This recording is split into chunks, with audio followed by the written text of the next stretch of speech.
Hey, welcome back to Paranightmares. I'm your host, and tonight we're diving into over 3 hours of chilling, true scary stories perfect for drifting off to sleep, if you dare. So grab a blanket, dim the lights, and let's get lost in the darkness. Here we go. Story 1, The Red Cart's Call. I'm gripping the handle of a red cart in the parking lot of the Target on Maple Street, its wheels screeching on the cracked asphalt. Each jolt sending a shiver up my arms, like a warning carved in bone. The air's frigid, a late November evening that bites through my hoodie, smelling of exhaust, wet leaves, and something metallic, like blood pooling in a ditch. The sky's a bruised gray, heavy with clouds that seem to pulse, the store's neon sign flickering, its red glow warping my shadow into something monstrous, too long, too thin, fingers twitching like they're alive when I'm still. I'm here for last-minute Thanksgiving supplies, cranberry sauce, paper plates, napkins, pie crust, because my mom forgot half the list, and I lost a coin toss with my brother. The lot's nearly empty. Just a few cars scattered like abandoned relics, their windows fogged, headlights dim, as if they've been here for days, waiting for owners who never came back. My sneakers crunch on gravel, my breath clouding in the cold, my heart thudding, because this Target's got a cursed reputation. Locals whisper about carts that roll on their own, shoppers vanishing in the aisles, and a news report from last year that still gives me nightmares. A woman found dead in her car, hands melted into a cart's handle, eyes wide, mouth locked in a scream, her blood staining the asphalt red. I shake it off, telling myself it's just small-town paranoia. But when I reach the cart return, my skin prickles like I've touched a live wire, and my breath catches in my throat. The cart returns a rusted skeleton, overflowing with red carts jammed together, their metal frames twisted like bones in a mass grave, groaning under their weight, the sound low and guttural like a beast waking up. I shove my cart in, but it fights back, like something's gripping it from the other side, the metal cold and slick, sticking to my palms. I glance around. The lot's deserted, no one in sight, just the wind howling through the bare trees lining the street, carrying a whisper, my name, soft and icy, like a voice from a frozen lake.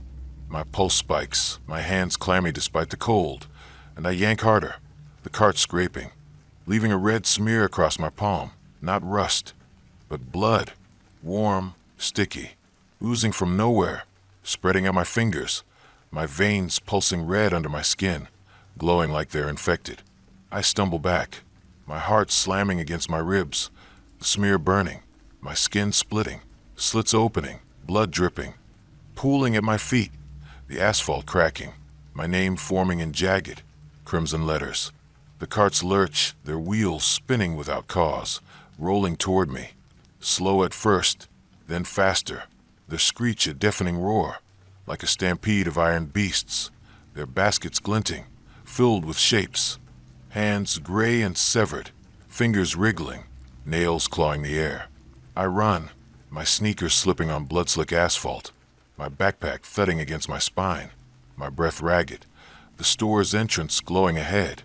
But the automatic doors won't open, the glass reflecting my face, pale, eyes wild, blood streaming from my hand, my shadow behind me, moving wrong, its arms too long, fingers stretching.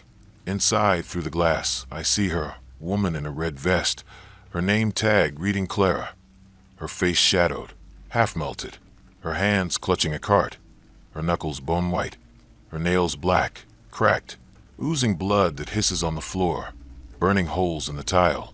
"You brought it," she whispers, her voice cutting through the glass, echoing in my skull, her eyes empty, sockets carved out, glowing red in the neon's haze, her lips splitting, teeth too long, dripping blood.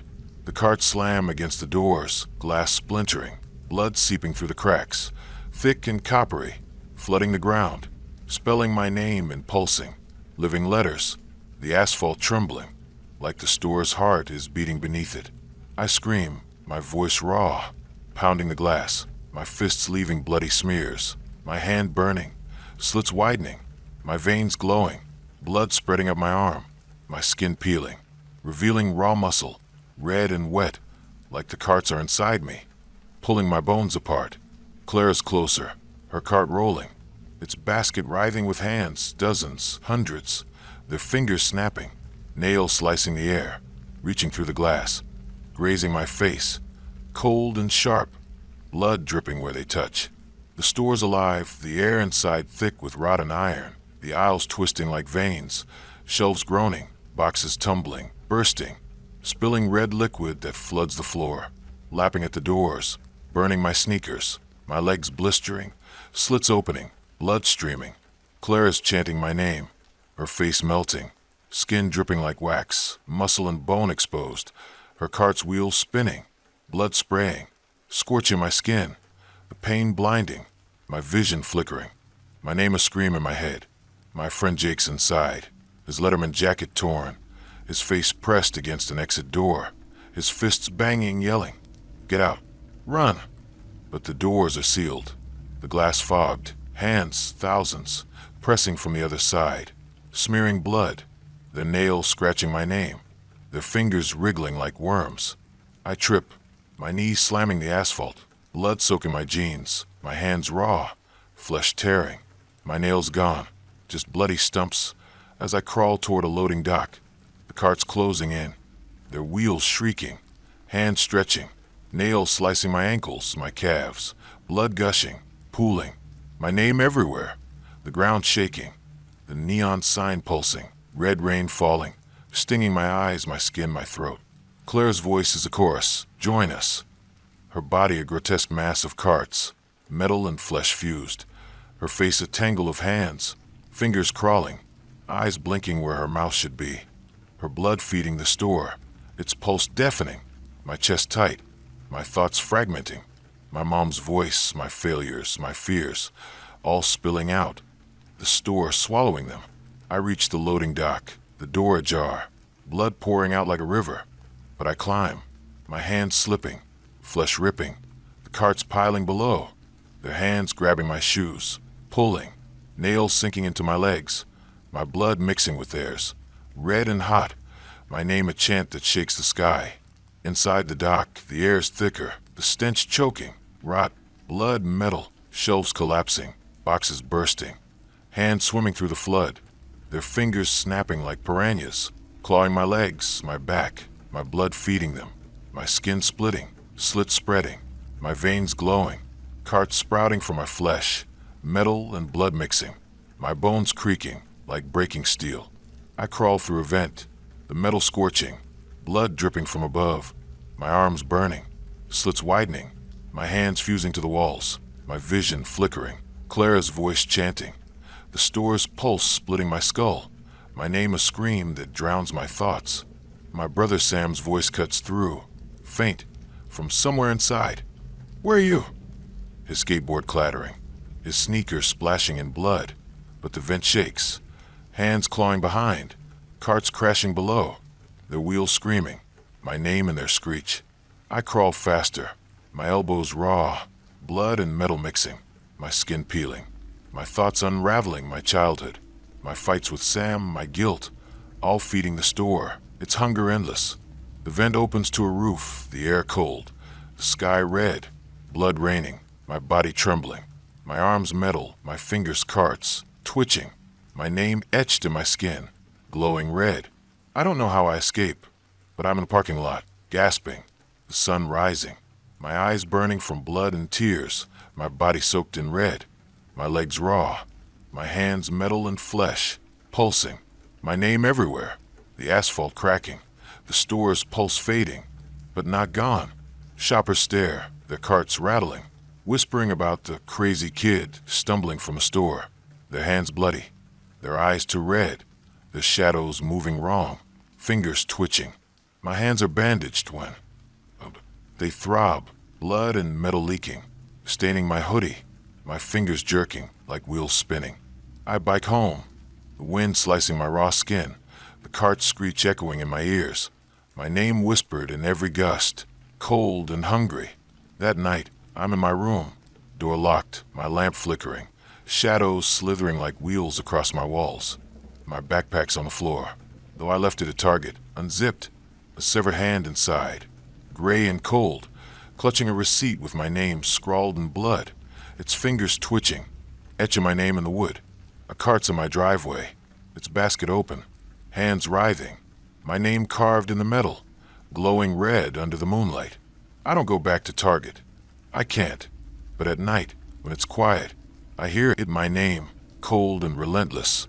The cart's calling me to push again, their hands waiting to tear me apart, their hunger never satisfied. Story 2. The dressing room mirror. I'm standing in a Target dressing room on Oak Avenue. The air thick and stale, heavy with the stench of cheap perfume, sweat, and something sour, like mold festering behind the walls. The fluorescent lights buzz like a swarm of flies, their harsh glare searing the scuffed linoleum floor, speckled with dark stains that look too deliberate, too red, to be spills. It's a Saturday afternoon, the store alive with the hum of shoppers outside, carts rattling, kids whining, registers beeping. But in here, it's a suffocating void, just the buzz of the lights and my own shallow breathing, each inhale sharp, like swallowing glass.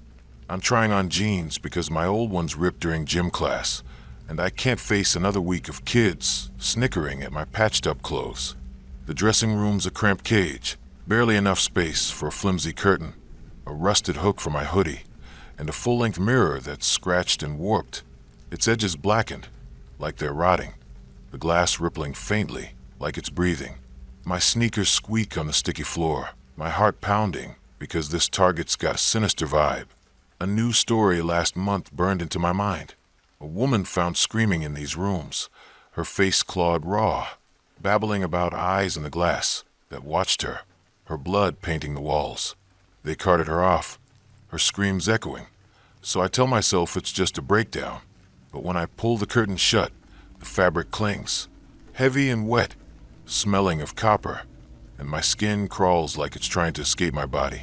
The mirror shows my reflection, but it's wrong. My eyes are too big, pupils swallowing the irises, my skin gray, almost translucent, my shadow sharp, like it's cut from black stone, twitching when I'm still, its fingers stretching, curling, like they're reaching for me. I shake it off, blaming the flickering lights, and start undressing, my hoodie hitting the floor with a wet thud, the sound too loud, echoing, like the room's amplifying my fear. The lights flicker, the buzz swelling into a deafening drone, like a hive of enraged bees, and my reflection doesn't move. It stares, lips curling into a smirk, teeth showing, too many, too sharp, glinting like shards of broken glass.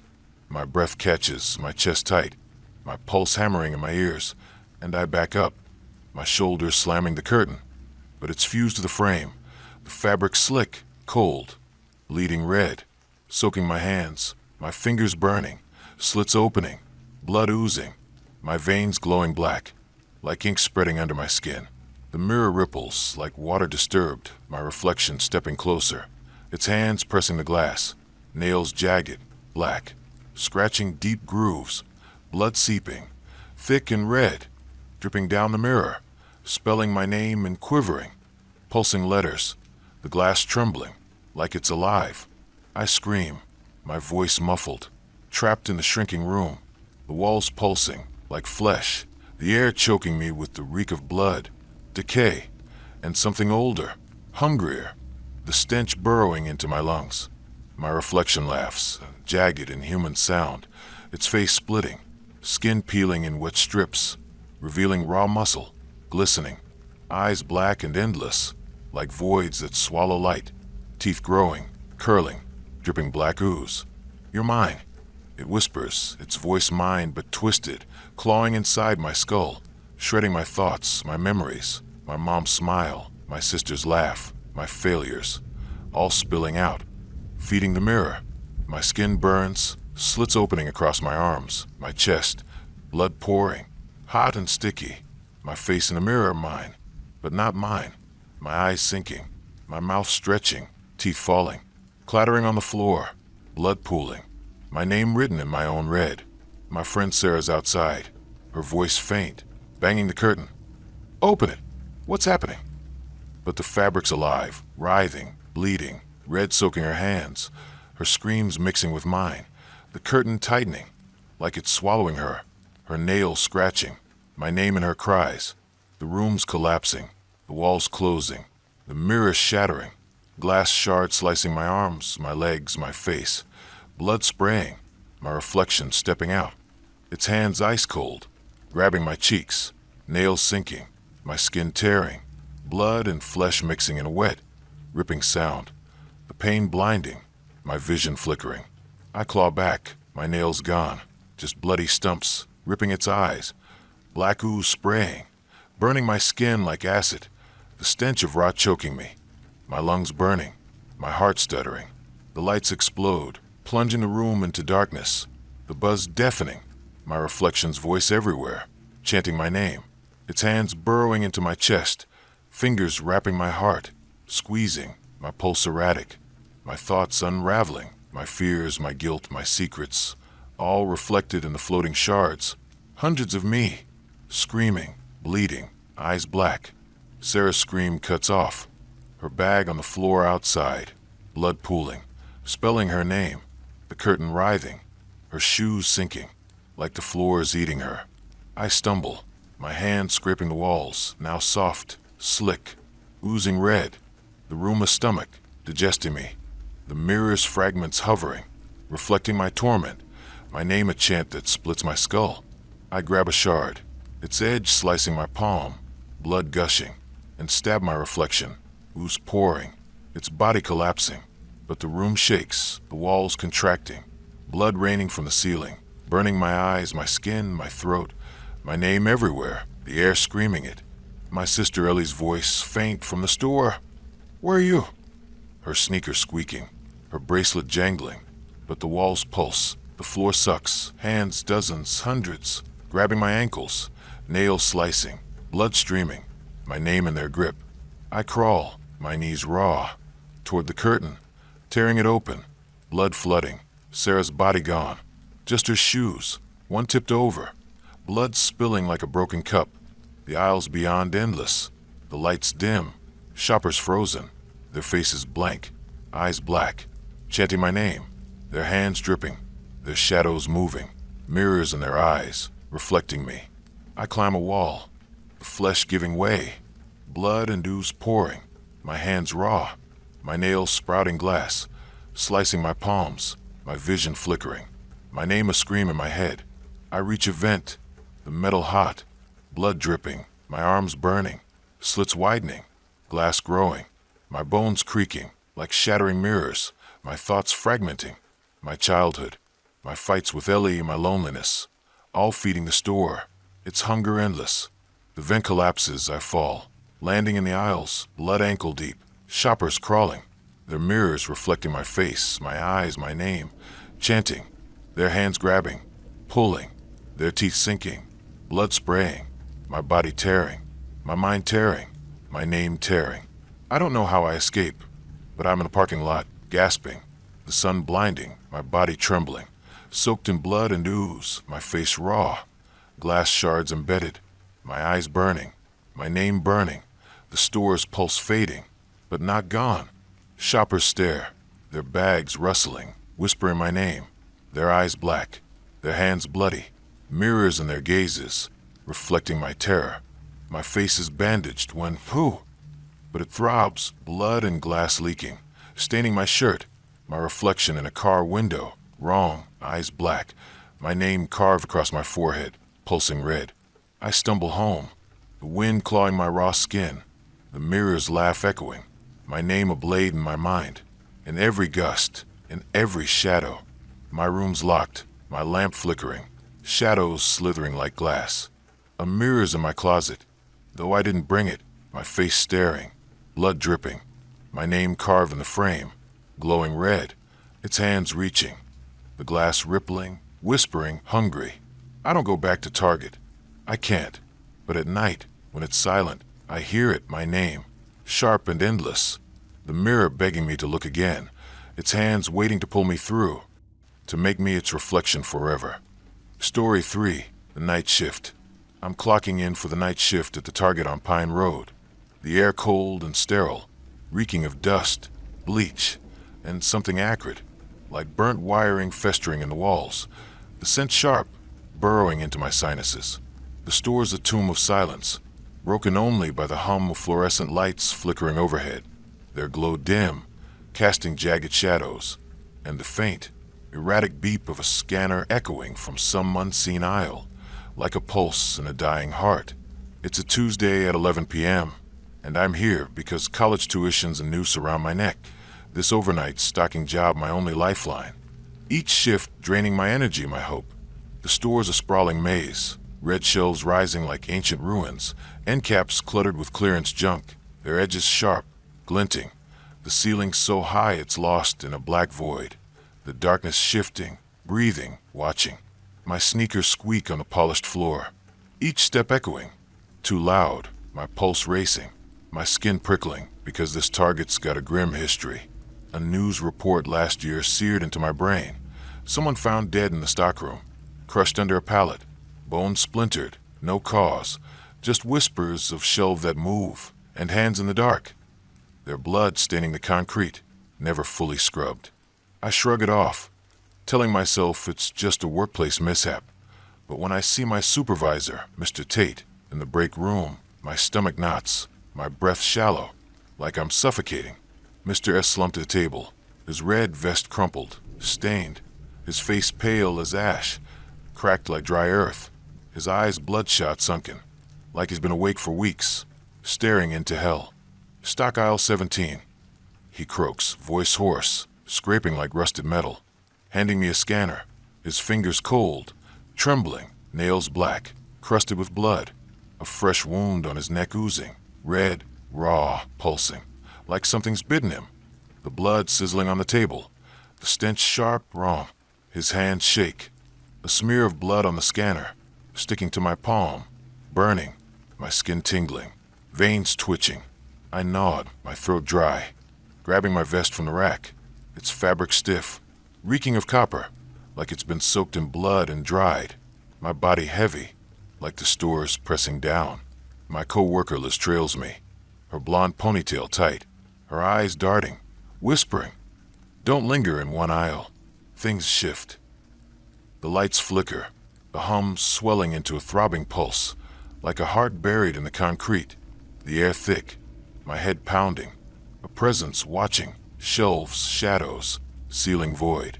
I reach aisle 17, the air colder, heavier, the stench of rot and metal choking, the shelves towering, boxes stacked unevenly, shifting, creaking, like they're alive, their edges glinting, razor sharp, blood crusted on the metal, my name faintly etched in red. I scan a shampoo bottle, my hands clammy, the scanner beeping erratically, the screen flash in my face, eyes bleeding, mouth stretched, black ooze pouring, my name screaming in red, pulsing, dripping. My heart slams, my breath ragged. I drop the scanner, the screen cracking, blood seeping from the plastic, pooling, thick, coppery, spelling my name in quivering letters, the floor trembling, like the store's waking.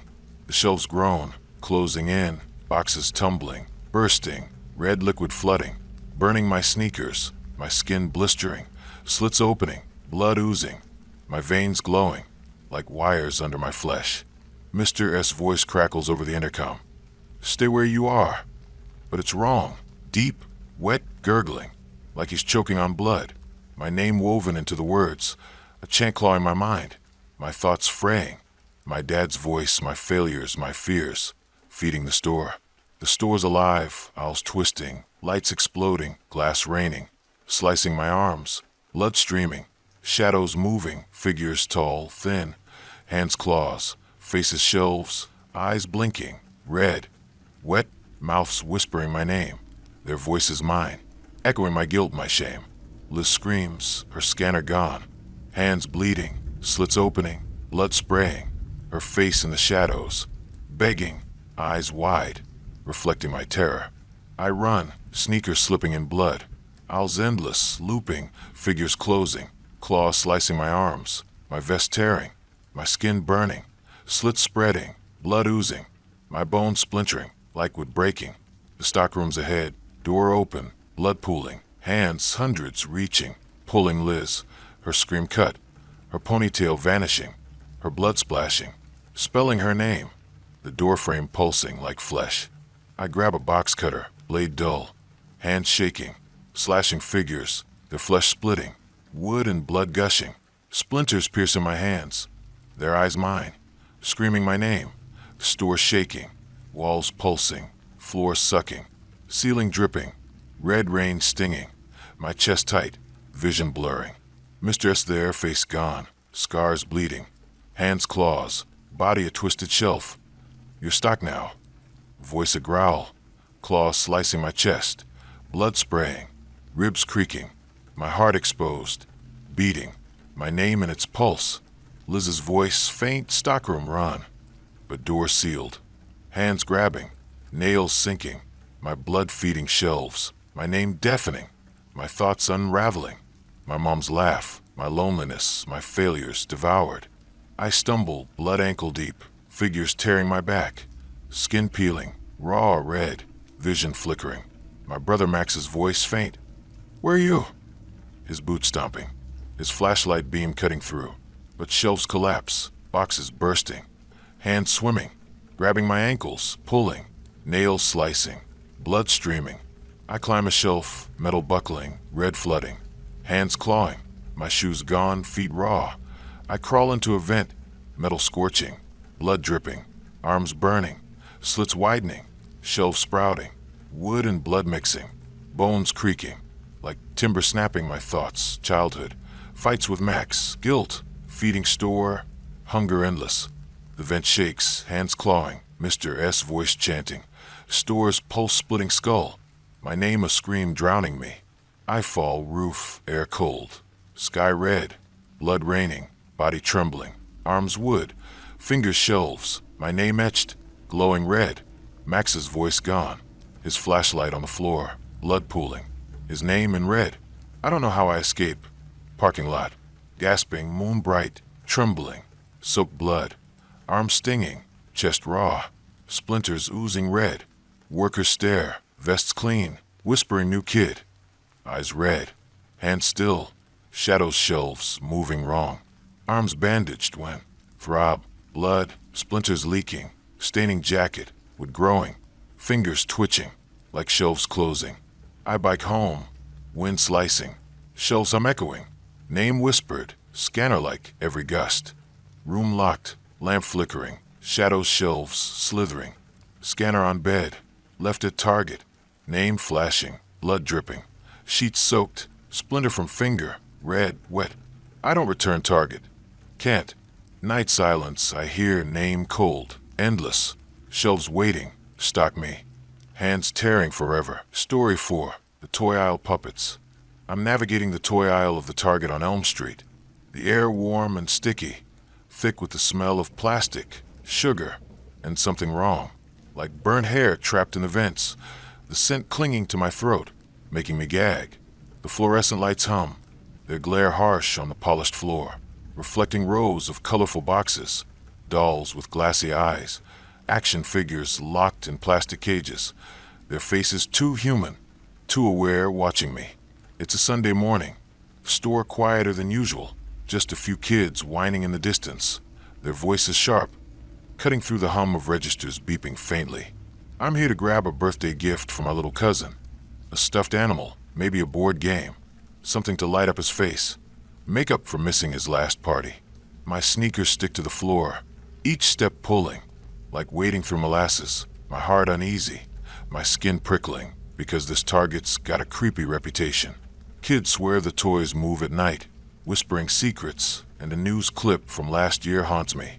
A parent found their kid in this aisle after closing, babbling about puppets that talk. His eyes scratched raw, like he clawed them himself, blood streaking his face. I laugh it off, blaming overactive imaginations, but when I see the employee, Ms. Verna, restocking a shelf, my blood runs cold, my breath shallow, like the air's been sucked out. Ms. Verna's hunched, her red vest loose on her frail frame, her gray hair tangled, matted with something dark, wet, her hands trembling as she places a doll on the shelf, its blue eyes blinking. Did they move? Its smile too wide, teeth glinting sharp. Her face is pale, translucent, lips cracked, bleeding, eyes darting, like she's terrified of the toys, her fingers brushing the doll, a drop of blood smearing its plastic cheek, the doll's smile stretching, its eyes glowing red, faint, pulsing. "Pick something quick," she mutters, voice thin, breaking, blood dripping from her lips, staining her vest, the floor, my name faintly forming in the red. I nod, throat tight, grabbing a stuffed bear, its fur soft but cold, its black bead eyes following me, glinting like they're alive. My friend Danny's nearby, his skateboard under his arm, eyeing a robot toy, whispering, "This place gives me the creeps, man. Let's bounce." The lights flicker, the hum deepening into a growl, the air heavier, toys shifting, plastic crinkling, like they're stirring, waking up. My name whispered in the sound, soft, hungry.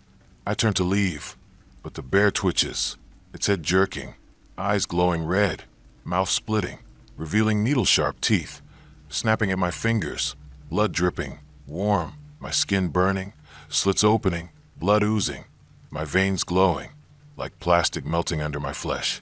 I drop it, heart pounding, the bear hitting the floor, giggling, high, childlike, wrong, echoing through the aisle, the sound drilling into my skull, my name in its laugh.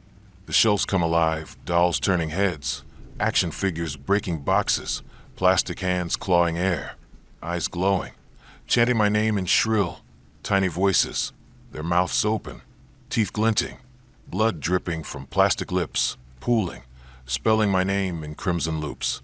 Ms. Verna screams, hands bleeding, slits opening, blood spraying, dolls climbing her, teeth sinking, tearing chunks, her flesh ripping, blood soaking the floor, her name in red, the dolls giggling, my name in their song, the aisle narrowing, shelves closing, toys spilling, crawling, limbs jerking, marionettes with invisible strings, their eyes mine, voices mine, chanting my fears, failing school, losing family, being alone forever, my thoughts unraveling, feeding the store.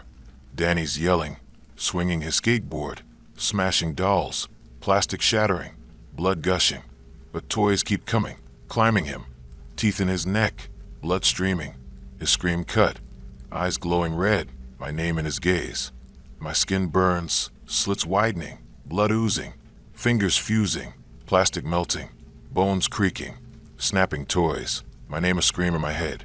The store's a puppet show, walls pulsing, ceiling dripping, red rain stinging, floor writhing, toys burrowing, hands grabbing ankles, teeth sinking, blood streaming, my name in their bite. Ms. Verna's gone, vest on floor, doll swarming, tearing, blood pooling, her name etched, my cousin Tim's voice faint. "Where's my gift?"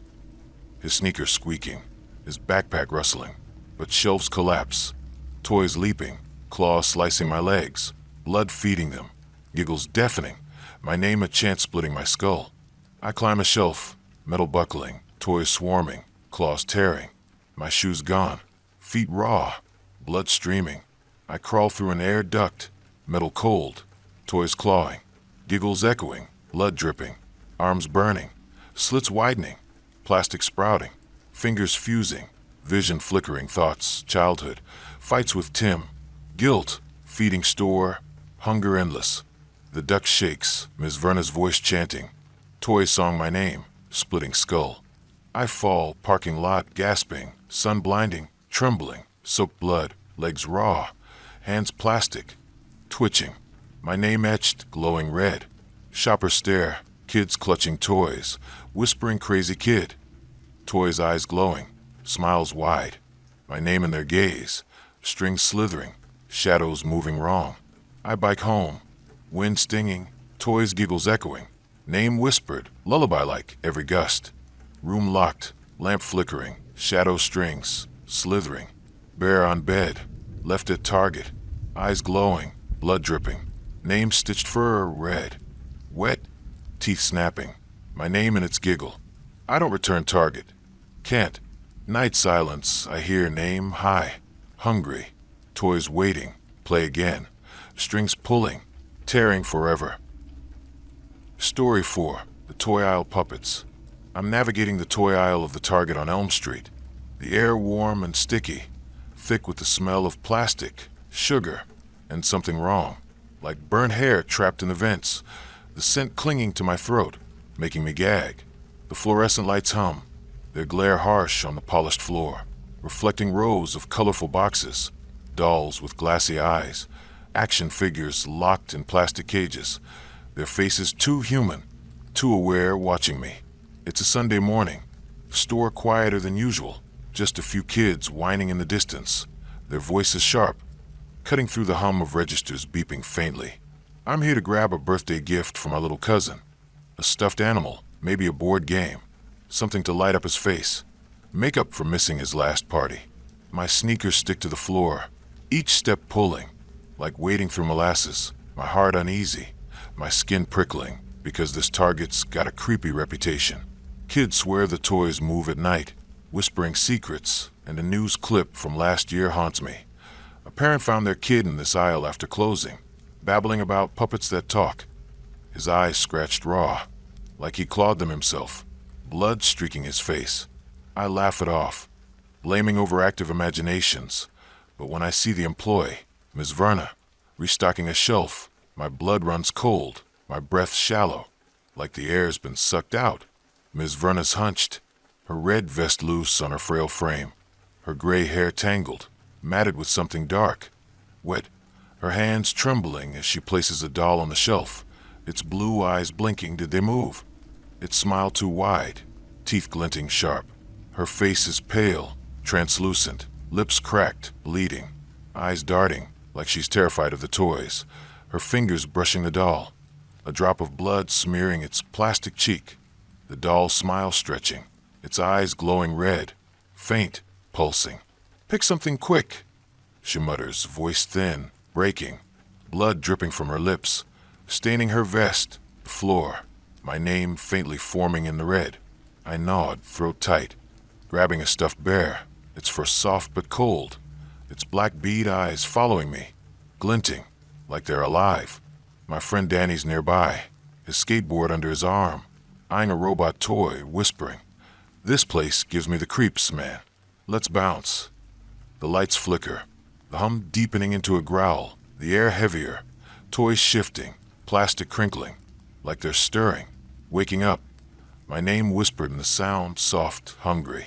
I turn to leave, but the bear twitches, its head jerking, eyes glowing red, mouth splitting, revealing needle-sharp teeth, snapping at my fingers, blood dripping, warm, my skin burning, slits opening, blood oozing, my veins glowing, like plastic melting under my flesh. I drop it, heart pounding, the bear hitting the floor, giggling, high, childlike, wrong, echoing through the aisle, the sound drilling into my skull, my name in its laugh. The shelves come alive, dolls turning heads, action figures breaking boxes, plastic hands clawing air, eyes glowing, chanting my name in shrill, tiny voices, their mouths open, teeth glinting, blood dripping from plastic lips, pooling, spelling my name in crimson loops.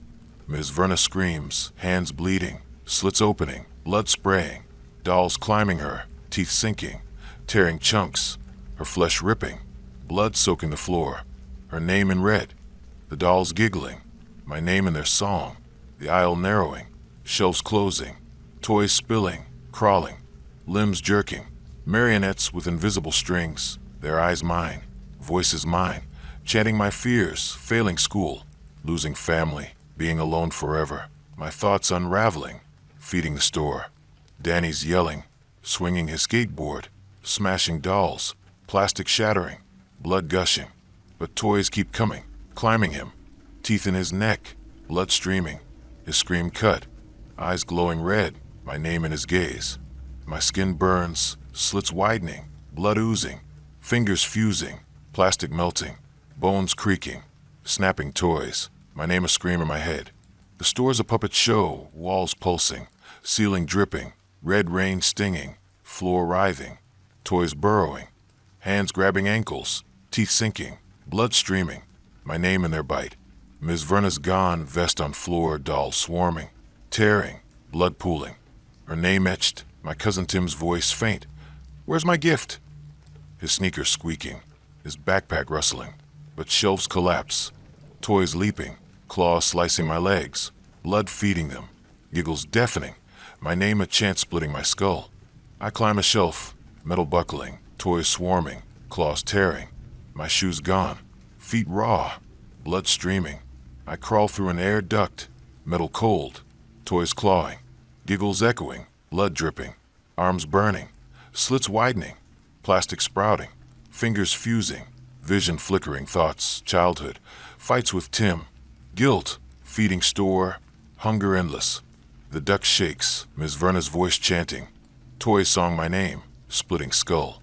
I fall, parking lot, gasping, sun blinding, trembling, soaked blood, legs raw, hands plastic, twitching, my name etched, glowing red. Shoppers stare, kids clutching toys, whispering crazy kid. Toys eyes glowing, smiles wide, my name in their gaze, strings slithering, shadows moving wrong. I bike home, wind stinging, toys giggles echoing, name whispered, lullaby-like every gust. Room locked, lamp flickering, shadow strings, slithering, bear on bed, left at target, eyes glowing, blood dripping, name stitched fur red, wet, teeth snapping, my name in its giggle. I don't return target, can't. Night silence, I hear name high, hungry, toys waiting, play again, strings pulling, tearing forever. Story 6, The Stockroom Shadows. I'm pushing a flatbed cart through the stockroom of the Target on Birch Street. The air cold and damp, reeking of cardboard, mold, and something metallic, like blood seeping from the concrete. The stench heavy, sticking to my lungs. The fluorescent lights flicker, their buzz a jagged hum, casting pools of dim light on the cracked floor.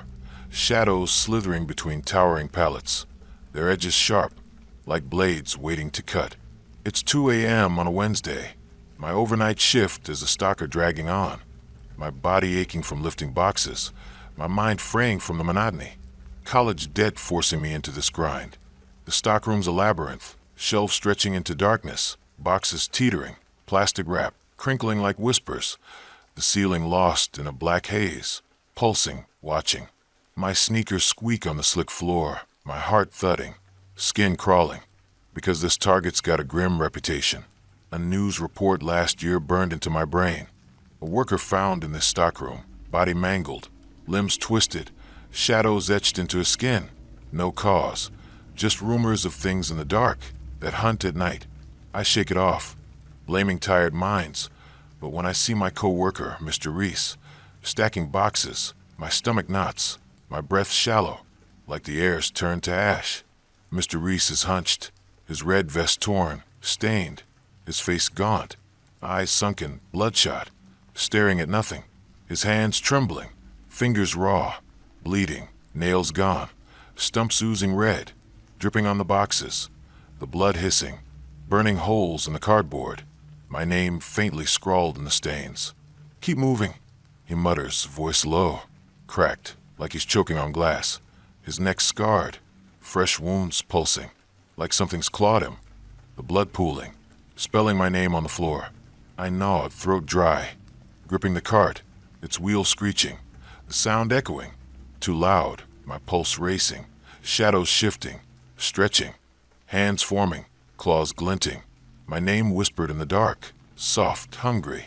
My friend Tara's nearby, her flashlight beam jerking, her ponytail swinging, whispering, "Don't stop." The shadows, they follow. The lights flicker, buzz swelling, a growl splitting my skull, air thickening, boxes creaking, like they're breathing. My name in their groans, the stockroom alive, its hunger growing. I push the cart, but it jams, wheels grinding, shadows pooling beneath, hands rising gray, bony, nails black, clawing the metal, blood oozing, warm, sticky, my hands burning, slits opening, blood seeping, veins glowing, like shadows burrowing under my skin. I yank the cart, heart pounding, shadows lunging, claws slicing my arms, blood streaming, my name carved in red, pulsing, the floor cracking, shadows spilling, forming figures, tall, thin, faceless, mouths open, teeth glinting, chanting my name, voices mine, echoing my fears, failing college, losing friends, being forgotten, my thoughts unraveling, feeding the stockroom. Mr. Reese screams, hands bleeding, slits widening, shadows climbing him, claws sinking, flesh tearing, blood spraying, his name in red, the figures laughing, my name in their chant, the room shrinking, pallets closing, boxes bursting, shadows flooding, like ink, drowning the light. Tara's yelling, swinging her flashlight, beam cutting shadows, but they reform, claws slicing her face, blood gushing, her scream cut, eyes wide, reflecting my terror, my name in her gaze.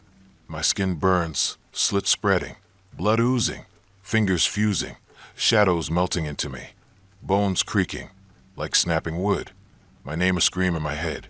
The stockroom's a beast, walls pulsing, ceiling dripping, black rain stinging, floor writhing, hands grabbing my ankles, claws sinking, blood streaming, my name in their grip. Mr. Reese is gone, vest on floor, shadows swarming, tearing, blood pooling, his name etched, my brother Nate's voice faint. Where are you? His boot stomping, his radio crackling, but pallets collapse, shadows leaping, claws slicing my legs, blood feeding them, laughter deafening, my name splitting my skull. I climb a shelf, metal buckling, shadows swarming, claws tearing, my shoes gone, feet raw, blood streaming. I crawl through a vent, metal cold, shadows clawing, laughter echoing, blood dripping, arms burning, slits widening, shadows sprouting, ink and blood mixing, bones creaking, like shattering glass. My thoughts, childhood, fights with Nate, guilt, feeding the stockroom, hunger endless. The vent shakes, Mr. Reese's voice chanting, shadows laugh my name, splitting skull. I fall, roof, air cold, sky black, blood raining, trembling, arms shadows, fingers claws, my name etched, glowing red. Nate's radio on floor, blood pooling, his name in ink, static hissing my name, red wet. I escape, parking lot gasping, moon bright, trembling, soaked blood, legs raw, arms shadows, twitching, my name pulsing, stockroom from fading, not gone. Workers stare, vests clean, whispering new guy. Eyes black, hands still, shadows slithering, my name in their gazes. Arms bandaged when throb, ink leaking, staining jacket, shadows pulsing, fingers twitching, claws alive. I bike home, wind slicing, shadows hum echoing, name whispered, ink-like every gust. Room locked, lamp flickering, shadows claws slithering, box on bed, left at target, name scrawled ink, shadows writhing, sheet soaked, claw from finger, red wet. I don't return target. Can't. Night silence, I hear name cold, endless, shadows waiting. Hunt again. Claws tearing forever. Story 7, The Endless Aisles. I'm wandering the aisles of the Target on Willow Road. The air chilly, stale, smelling of plastic, detergent, and something sour, like decay trapped in the vents. The scent claw in my throat, making my eyes water. The fluorescent lights hum, their glow dim, flickering, casting long shadows on the polished floor. Shelves looming like endless walls, their red frames glinting, stocked with boxes that seem to shift, whispering faintly. It's a Thursday afternoon. Store oddly quiet. No carts rattling, no shoppers chatting. Just a hum of lights and my sneakers squeaking, each step echoing. Too loud, my heart racing, my skin prickling. I'm here for a quick errand. Toilet paper, shampoo, a snack, because my apartment's running low and Target's the closest store. But I'm lost, the aisle stretching, looping, signs unreadable, letters twisting, my name faintly forming in the blur. This Target's got a weird reputation. Shoppers where they get trapped, aisles changing, and new story last year stuck with me. A man vanished here, found weeks later in a nearby field, babbling about labs underground, and things not human. His skin gray, eyes glowing, blood oozing from slits. I laugh it off, blaming stress, but when I see an employee, Miss Carter, my blood runs cold, my breath shallow, like the air's poisoned. Miss Carter's in a red vest, her face pale, eyes blank, glowing faintly green, her hands clutching a price gun, fingers trembling, nails cracked, oozing a viscous, black fluid, dripping, hissing on the floor, my name faintly etched in the burn marks. Keep walking, she whispers, voice hollow, lips gray, cracking, blood seeping, her neck twitching, slits opening, black ooze spilling, glowing, my name pulsing in the flow. I gnawed, throat tight, turning down another aisle, shelves closing in, boxes creaking, my friend Leo trailing, his hoodie unzipped, muttering, "This place ain't right." Aisles keep moving. The lights flicker, hum deepening, a pulse shaking my skull, air heavier, floor trembling, my name whispered in the shelves, cold, hungry, the store alive, its maze tightening. I turn a corner, but the aisle loops, shelves identical, shampoo bottles twitching, labels my name, liquid inside swirling, black, glowing, bursting, ooze spraying, burning my hands, slits opening, blood mixing, veins glowing green, like alien blood in my flesh. My heart slams, breath ragged, shelves lurching, closing, boxes tumbling, revealing a trapdoor, metal rusted, oozing black, my name carved, glowing, the floor splitting, sucking me down, Leo grabbing my arm, yelling, "Hold on." But the trapdoor swallows, darkness choking, air freezing, stench of rot and metal, my body falling, landing in a lab, sterile, white, machines humming, tubes pulsing, creatures in tanks, gray slimy, eyes glowing, tentacles writhing, mouths open, chanting my name in wet, gurgling voices. The lab's vast, walls slick, glowing green, monitors flashing my face, eyes glowing, slits oozing, my name screaming in code, blood dripping, pooling, spelling my name on the concrete. Scientists in hazmat suits turn, faces blank, eyes glowing, hands holding syringes, black ooze dripping, my name on their badges, chanting, "Specimen ready." My skin burns, slits widening, ooze seeping, veins pulsing, creatures breaking tanks, glass shattering, tentacles grabbing my legs, suckers biting, blood streaming, my name in their grip, the lab shaking, machines screaming, my thoughts fraying, my mom's voice failing college, my fears, feeding the creatures, their hunger endless. Leo's above, banging the trapdoor. I'm coming. But tentacles wrap him pulling, his scream cut, blood spraying, his name in ooze, eyes glowing, my name in his gaze. I crawl, floor slick, ooze burning, tentacles slicing, blood gushing, my body trembling, slits spreading, green ooze sprouting, bones creaking, like alien flesh growing, my name a scream in my head. The lab's alive, walls pulsing, tubes bursting, creatures swarming, mouths biting, blood feeding them, my name deafening, scientists injecting me, ooze burning, veins glowing, my soul splitting, my name a chant drowning me. Miss Carter's there, face melting, slits oozing, body a creature, tentacles writhing. You're home, voice gurgling, my name in her maw. I grab a scalpel, slashing tentacles, ooze spraying, burning my face, creatures screaming, my name in their wails, the lab collapsing, walls cracking, ooze flooding, my body sinking, slits widening, green flesh sprouting, my thoughts, childhood, fights with Leo, guilt devoured, the store's pulse splitting my skull. I climb a vent, metal searing, ooze dripping, arms burning, slits oozing, creatures clawing, my shoes gone, feet raw, blood streaming. I fall to a loading dock, air cold, creatures swarming, tentacles slicing, my name etched, glowing green. Leo's voice faint run, his hoodie torn, blood pooling, his name in ooze, eyes glowing, my name in his scream. I stumble, parking lot, gasping, sun fading, trembling, soaked blood, ooze, arms green, fingers tentacles, my name pulsing. Labs I'm fading, not gone. Shoppers stare, carts rattling, whispering lost kid. Eyes glowing, hands oozing, my name in their gazes, shadows moving, tentacles slithering. I bike home, wind slicing, creatures gurgles echoing, name whispered, alien-like every gust. Room locked, lamp flickering, shadows tentacles slithering. Shampoo bottle on bed, left at Target, name scrawled ooze, tentacles writhing, sheets soaked, slit on arm green wet. I don't return Target. Can't. Night silence, I hear name. Wet, endless. Creatures waiting. Claim me.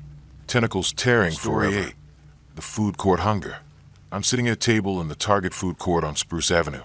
The air warm, greasy, thick with the smell of pizza, popcorn, and something foul, like spoiled meat festering in the trash. The stench twisting my gut, making my throat burn.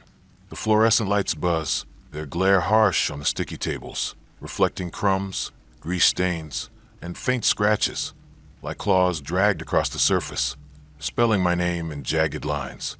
It's a Saturday noon, the store humming, carts clattering, shoppers chatting, but the food court's nearly empty, just a few stragglers chewing silently, their eyes down, faces pale, hands trembling.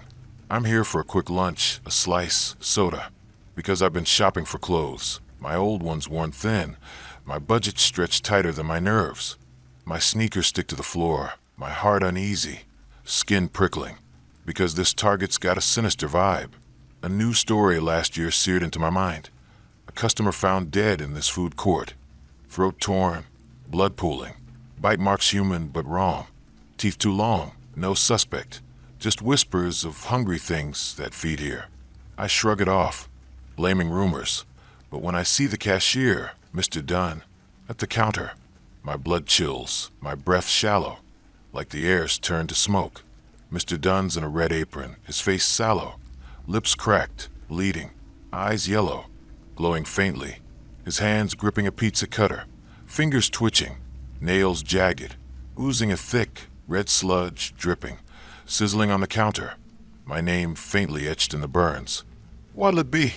he growls, voice wet, gurgling, teeth glinting, too sharp, blood seeping from his gums, pooling, my name pulsing in the red.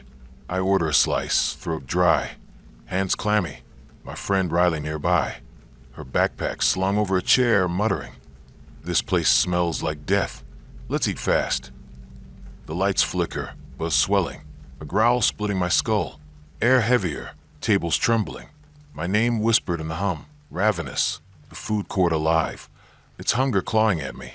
I grab my slice, but it twitches, cheese bubbling, red, like blood, eyes forming, blinking, staring, the crust splitting, revealing teeth, snapping at my fingers, blood oozing, warm, my skin burning, slits opening, blood seeping, veins glowing red, like hunger burrowing into my flesh.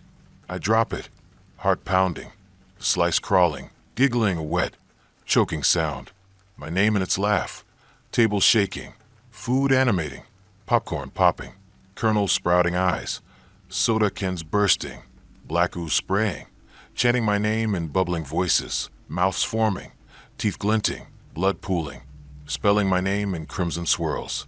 Mr. Dunn laughs, face splitting, jaw unhinging, teeth growing, biting air, blood spraying, slits opening, red ooze gushing, my name in his roar, the food court shrinking, tables closing, food swarming, crawling, biting, my thoughts fraying, my dad disappointment, failing art class, my fears, feeding the hunger, Riley screaming, swinging her backpack, smashing popcorn, ooze splattering, but food keeps coming, pizza slices leaping, teeth sinking, blood streaming, her scream cut, eyes wide, reflecting my terror, my name in her gaze. My skin burns, slits widening, blood oozing, fingers fusing, hunger melting into me, bones creaking, like snapping bones, my name a scream in my head. The food court's a maw, walls pulsing, ceiling dripping, red rain stinging, floor writhing, food burrowing, mouths biting my ankles, teeth sinking, blood streaming, my name in their bite. Mr. Dunn's gone, apron on floor, food swarming, tearing, blood pooling, his name etched, my sister Lila's voice faint. "Where are you?" Her sneakers squeaking, her phone flashing, but tables collapse, food leaping, teeth slicing my legs, blood feeding them, laughter deafening, my name splitting my skull. I climb a counter, metal buckling, food swarming, teeth tearing, my shoes gone, feet raw, blood streaming. I crawl through a vent, metal cold, food clawing, laughter echoing, blood dripping, arms burning, slits widening, hunger sprouting, ooze and blood mixing, bones creaking, like chewing flesh. My thoughts, childhood, fights with Lila, guilt, feeding the food court, hunger endless. The vent shakes, Mr. Dunn's voice chanting, foods laugh my name, splitting skull. I fall, roof, air cold, sky red, blood raining, trembling, arms hunger, fingers teeth, my name etched, glowing red. Lila's phone on floor, blood pooling, her name in ooze, screen flashing my name, red wet. I escape, parking lot gasping, sun blazing, trembling, soaked blood, legs raw, arms hunger, twitching, my name pulsing, food courts I'm fading, not gone.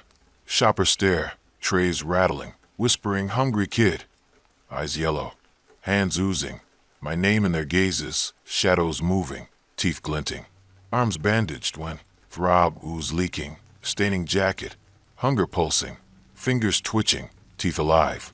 I bike home, wind slicing, foods gurgles echoing, name whispered, bite like every gust.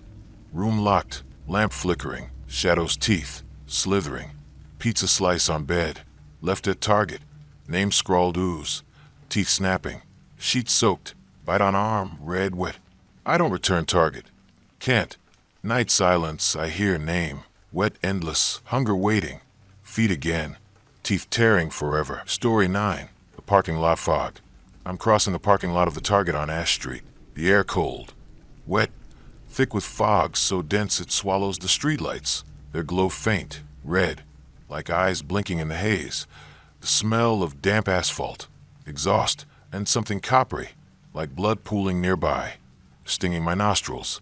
The lot's nearly empty, just a few cars looming like ghosts, their windows fogged, shapes inside unmoving, my sneakers crunching gravel, each step echoing, my heart pounding, skin crawling. It's a foggy Monday night, 9 p.m., store closing soon, and I'm here to grab batteries for my flashlight, my apartment's power flickering lately, my nerves frayed from living alone. The fog swirls, my breath clouding, my shadow twisting, stretching, hands forming, claws glinting, my name whispered in the mist, soft, hungry. This Target's got a bad reputation. Locals talk of shoppers vanishing in the fog, cars found empty, and a news report last year chilled me. A woman found in this lot, body drained, skin gray, eyes missing, fog swirling around her, my name faintly etched in her blood. I shake it off, blaming paranoia, but when I see an employee, Mr. Holt, near the cart return, my blood freezes, my breath shallow, like the fog's choking me. Mr. Holt's in a red vest, his face pale, eyes milky, glowing faintly, his hands clutching a cart, fingers twisted, nails black, oozing a thick, gray mist, curling, forming my name in the air, his lips moving, whispering it, blood seeping, pooling, my name pulsing in the red.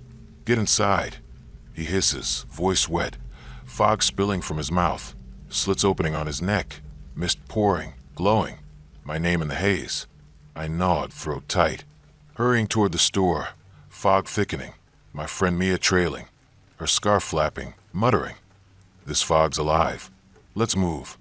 The lights flicker, fog swirling, a howl splitting my skull, air heavier, asphalt trembling, my name whispered in the mist, cold, ravenous, the lot alive, its hunger closing in.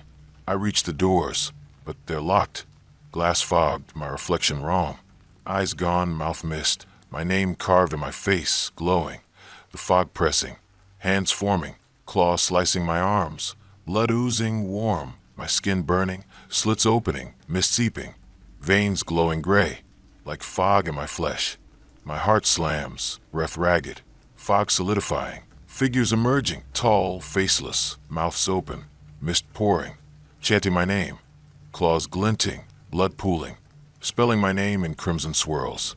Mr. Holt laughs, face dissolving, slits oozing, body fog, claw slashing, my name in his roar, the lot shrinking, cars vanishing, fog swarming, my thoughts fraying, my mom's voice failing work, my fears, feeding the fog, its hunger endless. Mia screaming, swinging her bag, fog reforming, claws slicing her face, blood streaming, her scream cut, eyes wide, reflecting my terror, my name in her gaze. My skin burns, slits widening, mist oozing, fingers fusing, fog melting into me, bones creaking, like snapping ice. My name a scream in my head, the lots of maw, fog pulsing, sky dripping, red rain stinging, asphalt writhing, hands grabbing my ankles, claws sinking, blood streaming, my name in their grip. Mr. Holt's gone, vest on ground, fog swarming, tearing, blood pooling. His name etched, my brother Owen's voice faint. "Where are you?" His car keys jingling, his flashlight beam cutting fog, but fog thickens, claws slicing my legs, blood feeding it, laughter deafening, my name splitting my skull. I climb a lamppost, metal slick, fog swarming, claws tearing, my shoes gone, feet raw, blood streaming. I crawl through a vent, metal cold, fog clawing, laughter echoing, blood dripping, arms burning, slits widening, fog sprouting, mist and blood mixing, bones creaking, like freezing air. My thoughts, childhood, fights with Owen, guilt, feeding the fog, hunger endless. The vent shakes, Mr. Holt's voice chanting, fogs laugh my name, splitting skull. I fall, roof, air cold, sky red, blood raining, trembling, arms fog, fingers claws, my name etched, glowing gray. Owen's flashlight on floor, blood pooling, his name in mist, beam flashing my name, red wet. I escape, parking lot, gasping, fog thinning, trembling, soaked blood, legs raw, arms fog, twitching, my name pulsing, lots of fading not gone. Shopper stare, carts rattling, whispering fog kid, eyes milky, hands oozing, my name in their gazes, shadows moving, fog slithering, arms bandaged when, throb, mist leaking, staining jacket, fog pulsing, fingers twitching, claws alive. I bike home, wind slicing, fog's whispers echoing, name whispered, mist-like, every gust. Room locked, lamp flickering, shadows fog, slithering. Battery on bed, left at target, name scrawled mist, fog curling, sheet soaked, slit on arm, gray wet. I don't return target. Can't. Night silence, I hear name cold, endless, fog waiting. Claim me. Claws tearing forever, the red vest curse.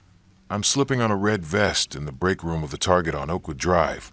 The air stale, heavy, smelling of coffee, bleach, and something acrid, like burnt flesh lingering in the walls.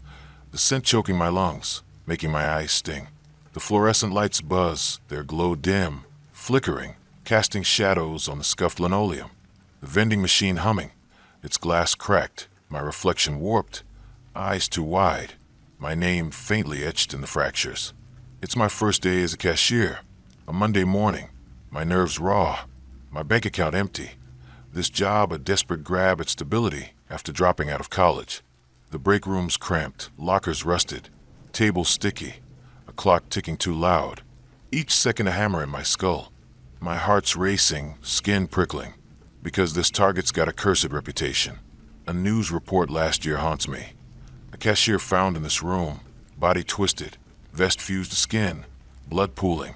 My name scratched into the walls, no explanation, just whispers of vests that bind and workers who vanish. I shake it off, blaming nerves, but when I see my trainer, Ms. Ellis, my blood runs cold, my breath shallow, like the air's turned to ash. Ms. Ellis is in a red vest, her face pale, lips blue, cracking, eyes bloodshot, glowing faintly, her hands trembling, fingers fused to her vest, skin peeling, oozing red, dripping, hissing on the floor, my name faintly etched in the burns.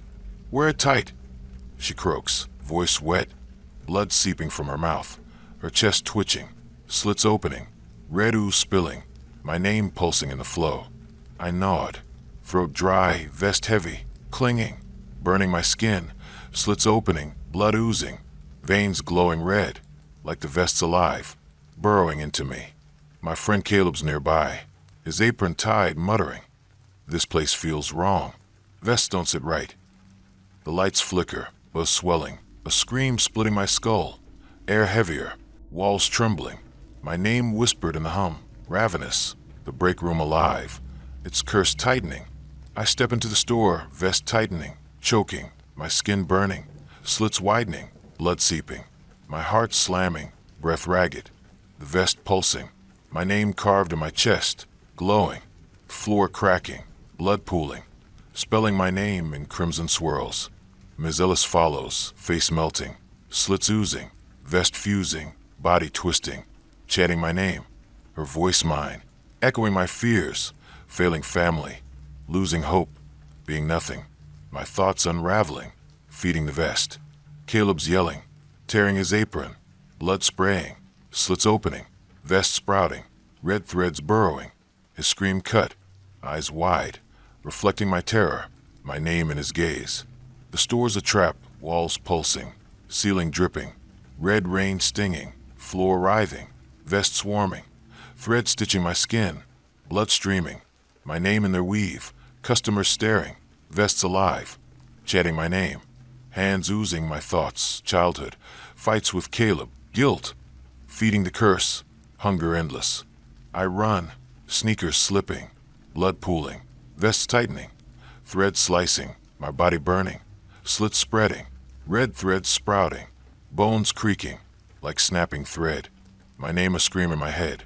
Ms. Ellis is gone, vest on floor, thread swarming, tearing, blood pooling. Her name etched, my cousin Zoe's voice faint. Where are you? Her keys jingling, her phone flashing, but shelves collapse, vests leaping, thread stitching my legs, blood feeding them, laughter deafening, my name splitting my skull. I climb a ladder, metal buckling, vest swarming, threads tearing, my shoes gone, feet raw, blood streaming. I crawl through a vent, metal cold, threads clawing, laughter echoing, blood dripping, arms burning, slits widening, vest sprouting, threads and blood mixing, bones creaking, like stitching flesh, my thoughts, childhood, fights with Zoe, guilt, feeding the vest, hunger endless. The vent shakes, Ms. Ellis's voice chanting, vests laugh my name, splitting skull. I fall, roof, air cold, sky red, blood raining, trembling, arms vests, fingers threads, my name etched, glowing red.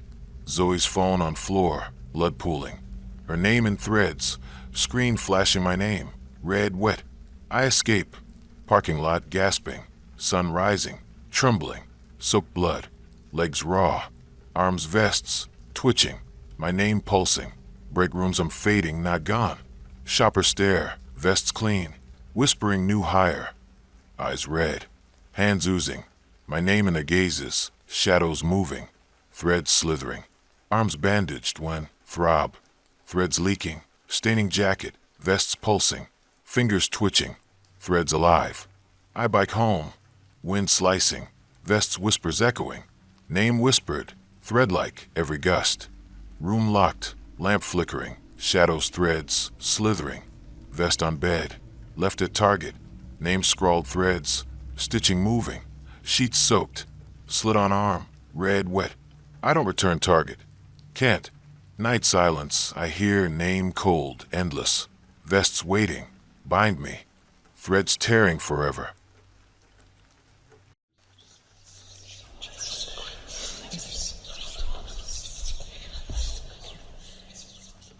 Story 1, The Locker's Hunger. I'm standing in Westview High's main hallway, the air heavy with floor wax and the sour tang of sweaty gym bags. It's my first day as a sophomore, and the corridor's a mess. Kids shoving, lockers clanging, sneakers screeching on the tiles. The fluorescent lights buzz like angry bees, the yellow glow making everyone look half dead, even at 7:30 a.m. My backpack's killing my shoulder, stuffed with notebooks and the schedule I'm already dreading. I'm hunting for locker 237, my heart pounding, because the rumors about it are wild blood curses. A kid named Danny who got eaten by it or something. I roll my eyes, thinking it's just dumb high school gossip. But when I spot 237 at the hall's end, my stomach knots. The locker's paint is chipped, a sickly green that stands out like a bruise against the shiny new ones. Kids steer clear, like it's got a stench they can smell from 10 feet away. The door is scratched to hell, deep gouges forming twisted shapes, like someone clawed at it with a knife. or something worse. I fumble with the combination, 17-34-8, my fingers slipping on the cold metal dial. So icy it stings. The lock clicks, and the door groans open, letting out a rotten smell, like meat left in the sun. Inside, it's empty, except for a sticky red smear on the back wall, glistening like fresh blood. I gag, my sneakers scuffing the floor, and spot a crumpled note stuck in the corner, graph paper soaked crimson. I grab it, the paper squelching, and see one word scrawled in black ink, feed. My heart's hammering. I shove the note in my jeans, telling myself it's a sick prank. I toss my books in, the thud echoing too loud, like the lockers swallowing them. When I slam the door, the bang rattles my teeth, and the hallway goes quiet for a split second. Kids chatter, dropping like they felt it too.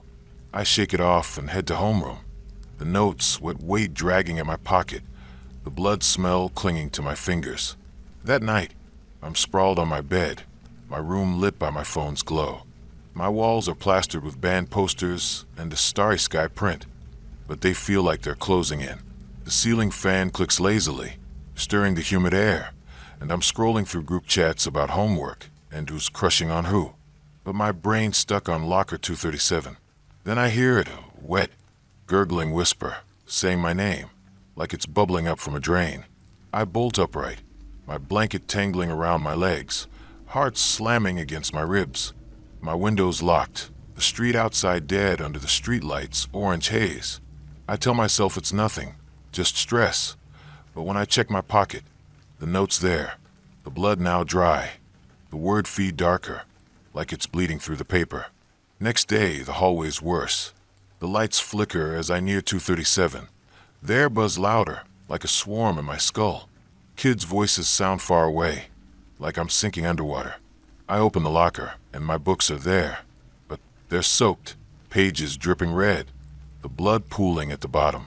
Another note's taped inside, same graph paper, same ink. I'm hungry. My breath catches, and I spin around, expecting some jerk to laugh. But the hall's empty, kids rushing to class like I'm invisible.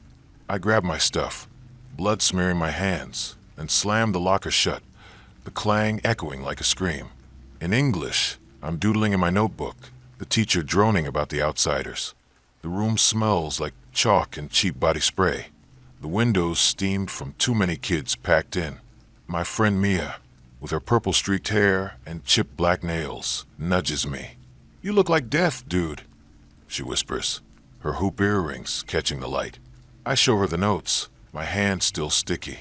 Her eyes go wide, her gum popping. "That's 237, right? Danny's locker. He went missing, and they found blood in there. Never explained it. Kids say it eats people." I scoff, trying to act chill, but my fingers tremble, and that gurgling whisper from last night stuck in my head. After school, I'm at the smoothie shop where I work. The blenders roar, drowning out the pop radio. The neon sign hums, splashing pink light on my apron as I mix strawberry and spinach for a customer. My coworker Jay, a senior with a skateboard and a lazy grin, sees I'm off. "What's wrong, newbie?" he asks, scrubbing the counter. I spill about the locker, the blood, the notes. His grin vanishes, his dark eyes narrowing. My cousin knew Danny, said he was freaking out before he disappeared, talking about his locker wanting blood. "You gotta ditch 237, man." I nod, but the thought of facing it tomorrow makes my gut churn. That night, the whispers are louder. My name gurgled like it's coming from my closet. I yank my blanket up, the fabric cold, my room glowing faintly from my alarm clock. The fan's dead, and the voice says, "Feed me." I check my phone, 2:37 a.m., and the note's on my floor, though I left it in my bag. The word feed is wet again, blood pooling around it, soaking my carpet. I don't sleep, my heart racing till dawn paints my walls orange. At school, I beeline for the office, the secretary's coffee breath hitting me as I beg for a new locker. She sighs, her glasses fogging, and says 237's all they've got. I trudge to the hallway, the air freezing near the locker. Its doors cracked open, though I locked it. Inside, my books are gone, replaced by a pile of stuff. Danny's hoodie, crusted with dried blood, a shattered phone, a notebook with his name. My hands shake as I flip it open. Pages smeared red. The word feed scrawled over and over. The handwriting frantic, like he was terrified. The last page is my name, in my own writing. But I didn't do it. I'm about to bolt when the locker door slams. The bang like a bone snapping. The hallway's empty, lights dimming, and the whispers start, wet and loud, from inside. Feed me, feed me, feed me. My sneakers slip as I back up, but the air's thick, like I'm wading through syrup. The locker scratches glow red, forming Danny's face, his eyes black holes, his mouth gaping, dripping blood. I scream, but the sound's gone. The hallway twisting, the locker growing, like it's gonna swallow me. Something wet grabs my wrist, cold and slimy, pulling me toward the open door, where blood pools like a lake.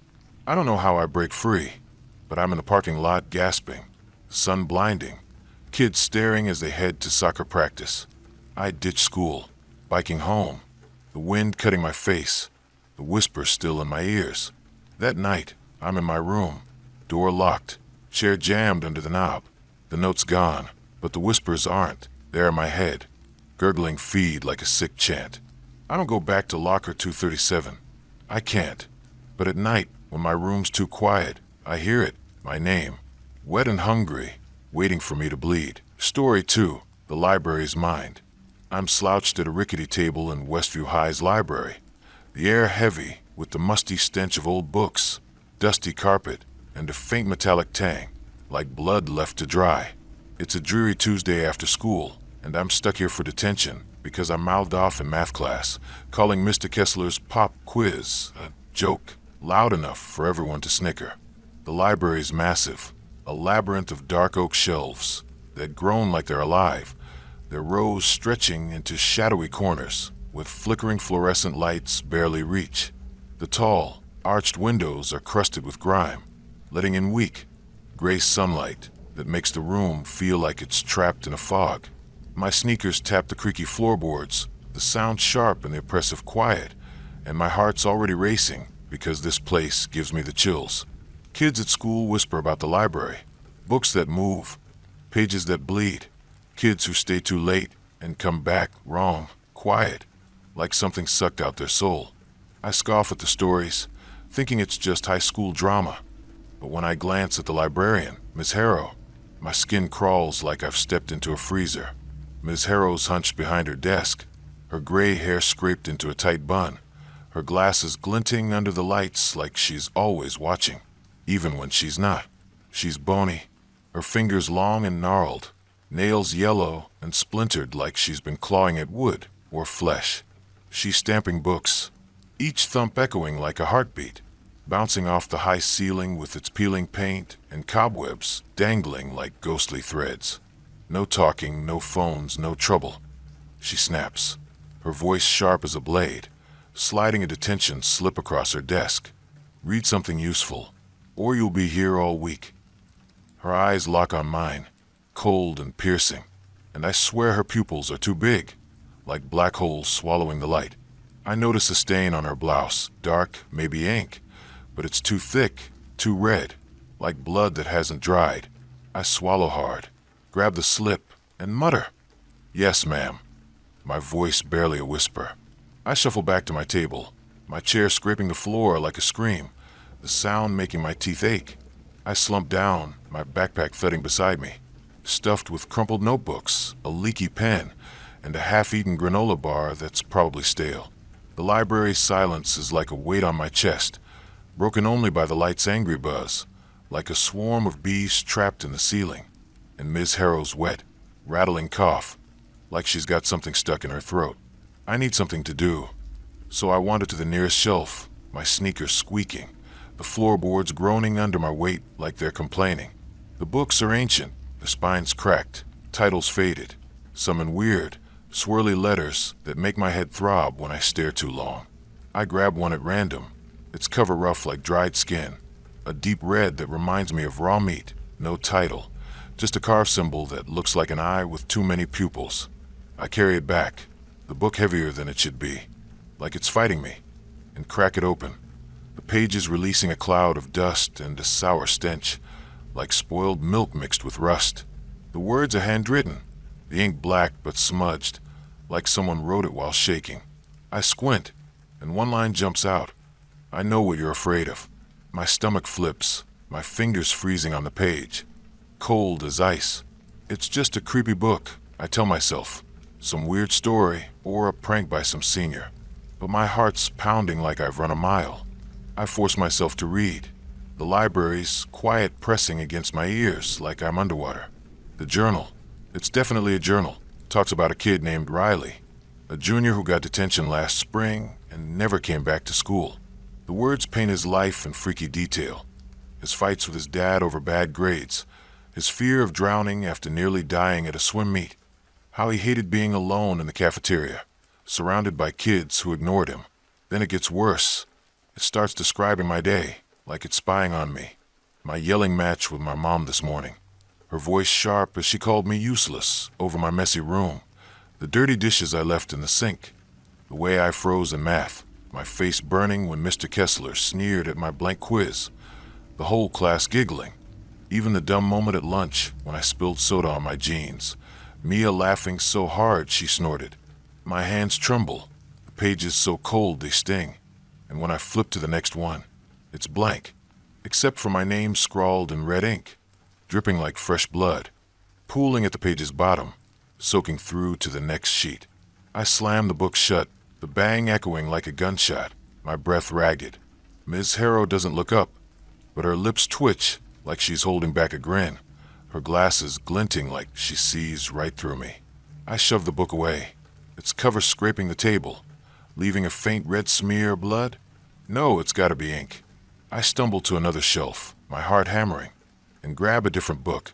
Its spine cracked, pages yellowed like old teeth. This one's worse, sketches, pencil drawings of me, my face twisted in panic, my eyes wide, my hands gushing blood, nails torn off like I've been clawing at a wall. The text reads, "You can't hide your fears. They're mine now."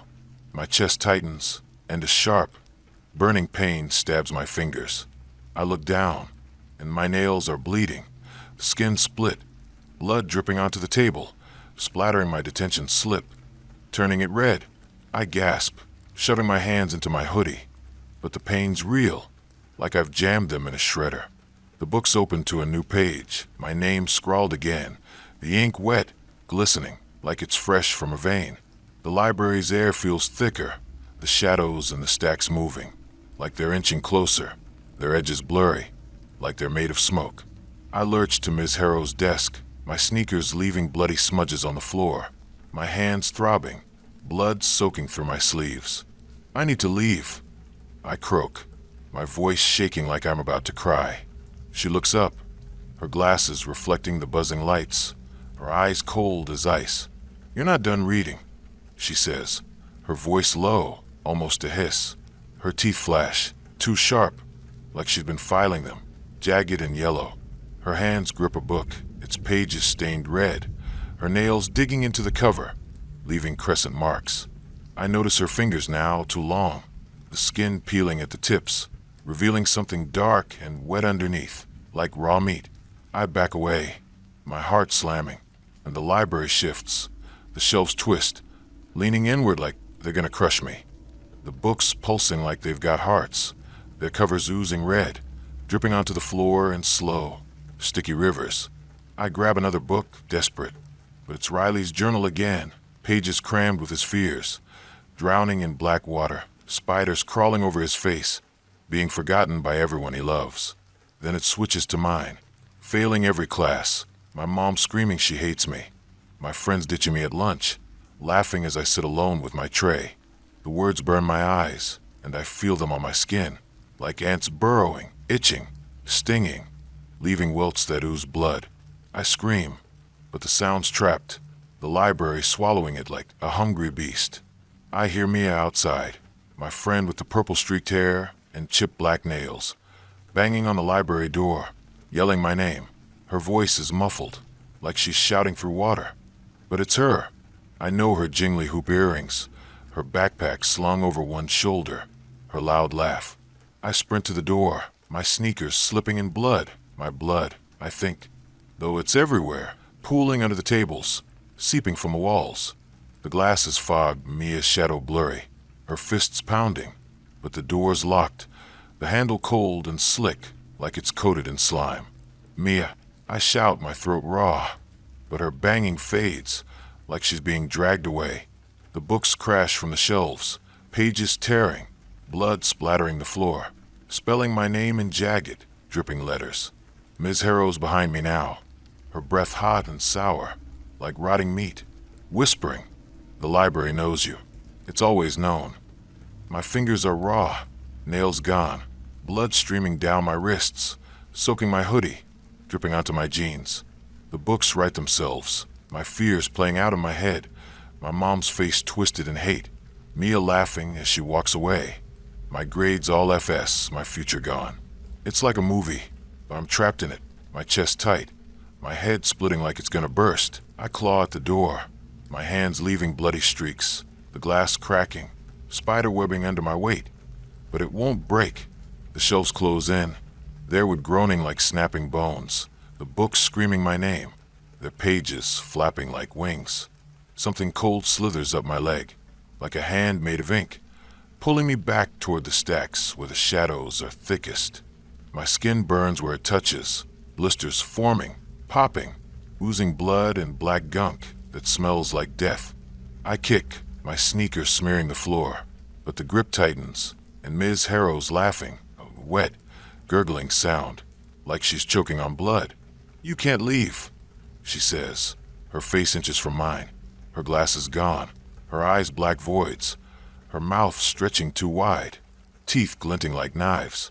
The library's alive, the walls pulsing like flesh, the ceiling dripping red, like it's raining blood, soaking my hair, my clothes, stinging my eyes. The floor's sticky, sucking at my shoes, and the air's so thick I can't breathe. My lungs burning, my vision blurring. I stumble back, tripping over a fallen book, its pages open to a sketch of me, my face melting, my eyes bleeding, my mouth sewn shut. The pain's everywhere now, my hands, my legs, my face, like my skin's peeling off in strips. I feel something crawl up my arm, wet and cold, like a tongue licking my skin. And when I look, it's ink, black and thick, burrowing into my veins, turning them black, bulging under my skin. I scream again, but the library eats the sound, and the shelves are closer, their books reaching, pages wrapping around my arms, cutting like paper, blood welling up in thin, stinging lines.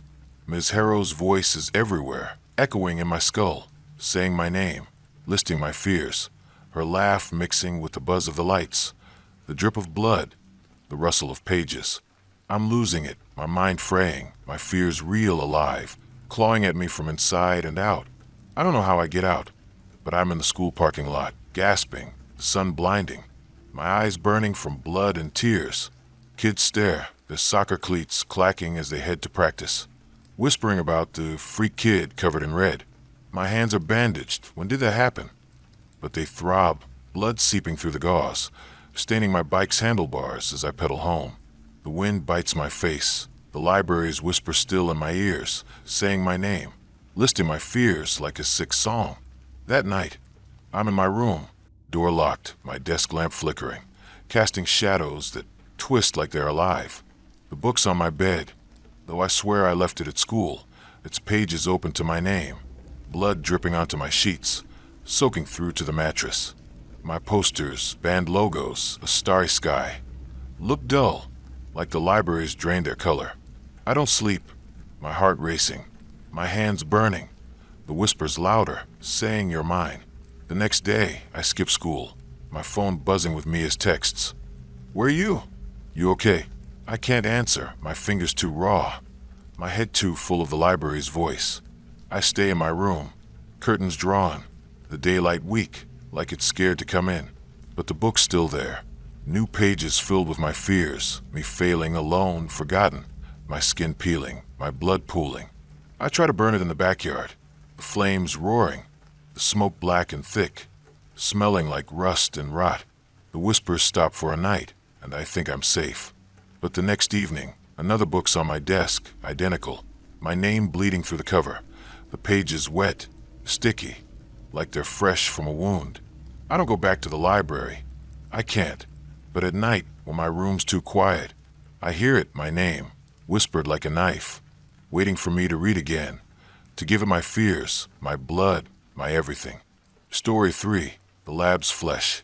I'm standing in Westview High Science Lab, the air sharp with the sting of bleach and a sickly sweet smell, like fruit gone bad, mixed with something meaty and wrong.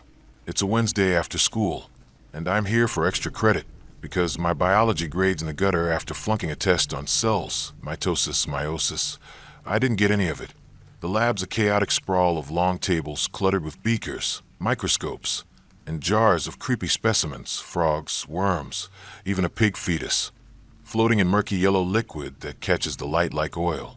The fluorescent lights hum like a swarm of flies, their harsh glare bouncing off the cracked linoleum floor, scuffed and stained from years of kids spilling who knows what. My sneakers stick slightly as I walk, like the floor's coated in something that never washes out, and my heart's already pounding because this place feels off. Kids at school say the lab's cursed, experiments go haywire, students get sick, and the teacher, Mr. Vance, is straight up weird. I brush it off as high school gossip, but when I spot Mr. Vance at the front, my stomach knots like I've swallowed a rock. Mr. Vance is tall and lanky, his lab coat splattered with stains, brown, red, green, probably just chemicals, but they look too dark, too thick. His glasses are smudged, making his eyes look cloudy, and his hair's thin, greasy, plastered to his scalp like he hasn't showered in days. He's stirring something in a beaker, the liquid bubbling green, letting off a sour, burnt hair smell that makes my nose burn. "You're late," he says, his voice nasally, not looking up, his long fingers wrapped around a glass rod. "Start the experiment on table 3. Instructions are there." I notice a bandage on his hand, blood seeping through, dark and sticky, like it's fresh. His knuckles are knobby, his skin pale, almost gray, like he's been locked in here too long. I nod, my throat dry as sandpaper, and head to the table, my backpack thumping against my leg, heavy with textbooks and a squashed energy bar. The instructions are scrawled on a stained sheet, the paper crinkled like it's been wet. Mix chemicals A and B. Observe reaction. Sounds easy, but the vials are unlabeled, their contents glowing faintly, blue, red, one even black, and the air feels heavy, like it's pressing on my chest, making it hard to breathe. I grab the vials, my hands sweaty, the glass so cold it stings. The lab's too quiet, except for the lights buzz and Mr. Vance's muttering, like he's talking to himself, or something else, his words too low to catch. I pour chemical A, a slimy blue liquid, into a beaker, and it hisses, steam rising in thick curls, smelling like burnt hair and something worse, like rotting meat. I add chemical B, thick and red, like blood straight from a vein, and the mixture boils, bubbling violently, splashing onto my hand.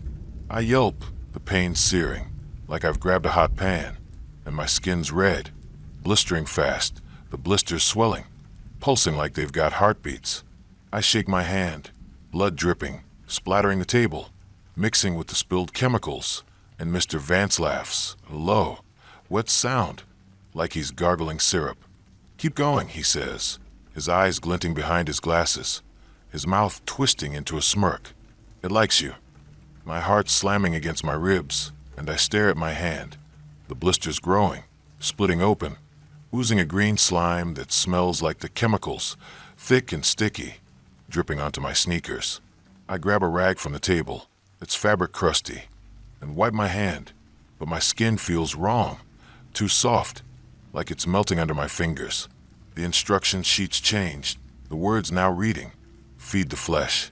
My breath catches, my chest tight, and I back away, my sneakers squeaking on the sticky floor, but the lab's shifting.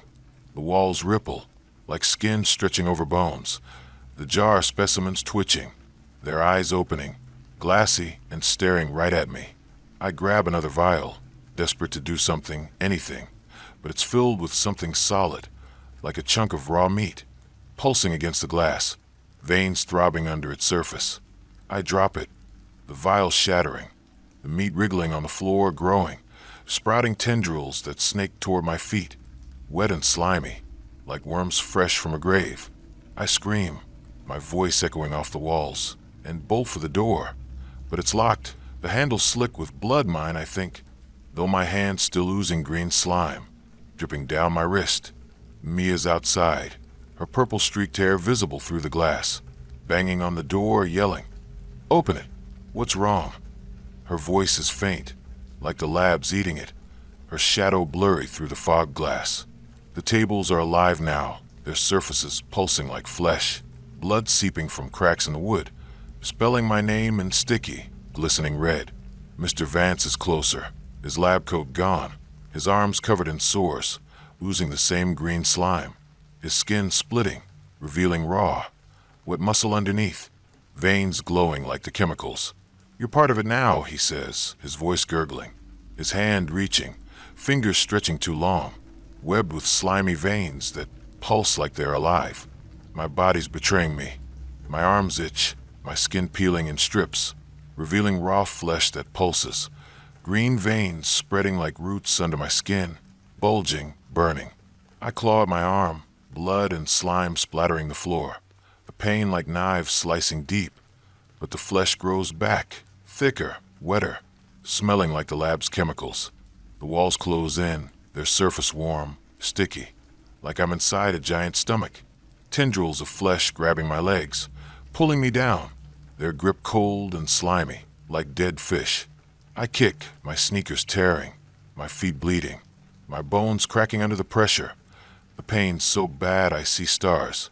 The specimens burst from their jars, slithering across the floor, their bodies slick, their eyes my eyes, their mouths gaping, saying my name in wet, choking voices.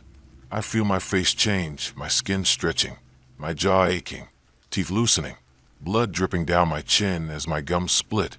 I stumble back, tripping over a stool, its metal frame slick with blood, and crash into a table, beakers shattering, their contents burning my skin, more blisters forming, popping, oozing. Mr. Vance is above me, his face no longer human, his skin gone, his skull wet and red, his eyes glowing green, his mouth a gaping hole. "The lab needs you," he gurgles, his hand grabbing my arm, his fingers sinking into my flesh, merging with it, our skin fusing, green slime bubbling between us. I scream, thrashing, my other hand clawing at his face, my nails gone, just raw flesh, tearing at his eyes, blood and slime spraying. The lab's alive, the walls breathing, the floor sucking at my back, the air thick with the stench of blood, chemicals, and rot, my lungs burning, my vision fading. I hear Mia again, her voice closer, her fists pounding, the glass cracking. "Hold on," she screams, and I crawl toward the door, my legs heavy, my skin peeling, leaving bloody trails. The tendrils pull harder, wrapping my ankles, cutting deep, blood pooling. But I grab a broken beaker, its edge sharp, and slash at them. Green slime spurting, the tendrils shrieking like living things. I reach the door, my hand slipping, blood and slime everywhere, and it opens. Mia's there, her eyes wide, her face pale, pulling me out as the lab roars, the walls pulsing, the specimens slithering after me, their mouths snapping. I'm in a parking lot, gasping, the sun burning my raw skin, kids staring as they leave chess club, their whispers like static in my ears. My arms are bandaged. When did that happen? But they throb, green slime leaking through, staining my shirt. I bike home, the wind stinging my face, the lab's gurgle in my ears, my name hissed like a curse. That night, I'm in my room, door locked, my lamp dim, shadows moving like they're alive. My skin's peeling again, veins glowing green, my fingers fusing, webbed like Mr. Vance's, my nails gone, just raw, oozing flesh. My mirror shows a stranger in my face, but my eyes are wrong, too green, my mouth too wide, teeth loose. I don't go back to the lab. I can't. But at night, when it's quiet, I hear it, my name, wet and hungry, waiting for my flesh to finish changing, to become something else, something the lab owns. Story 4, The Play's Curse.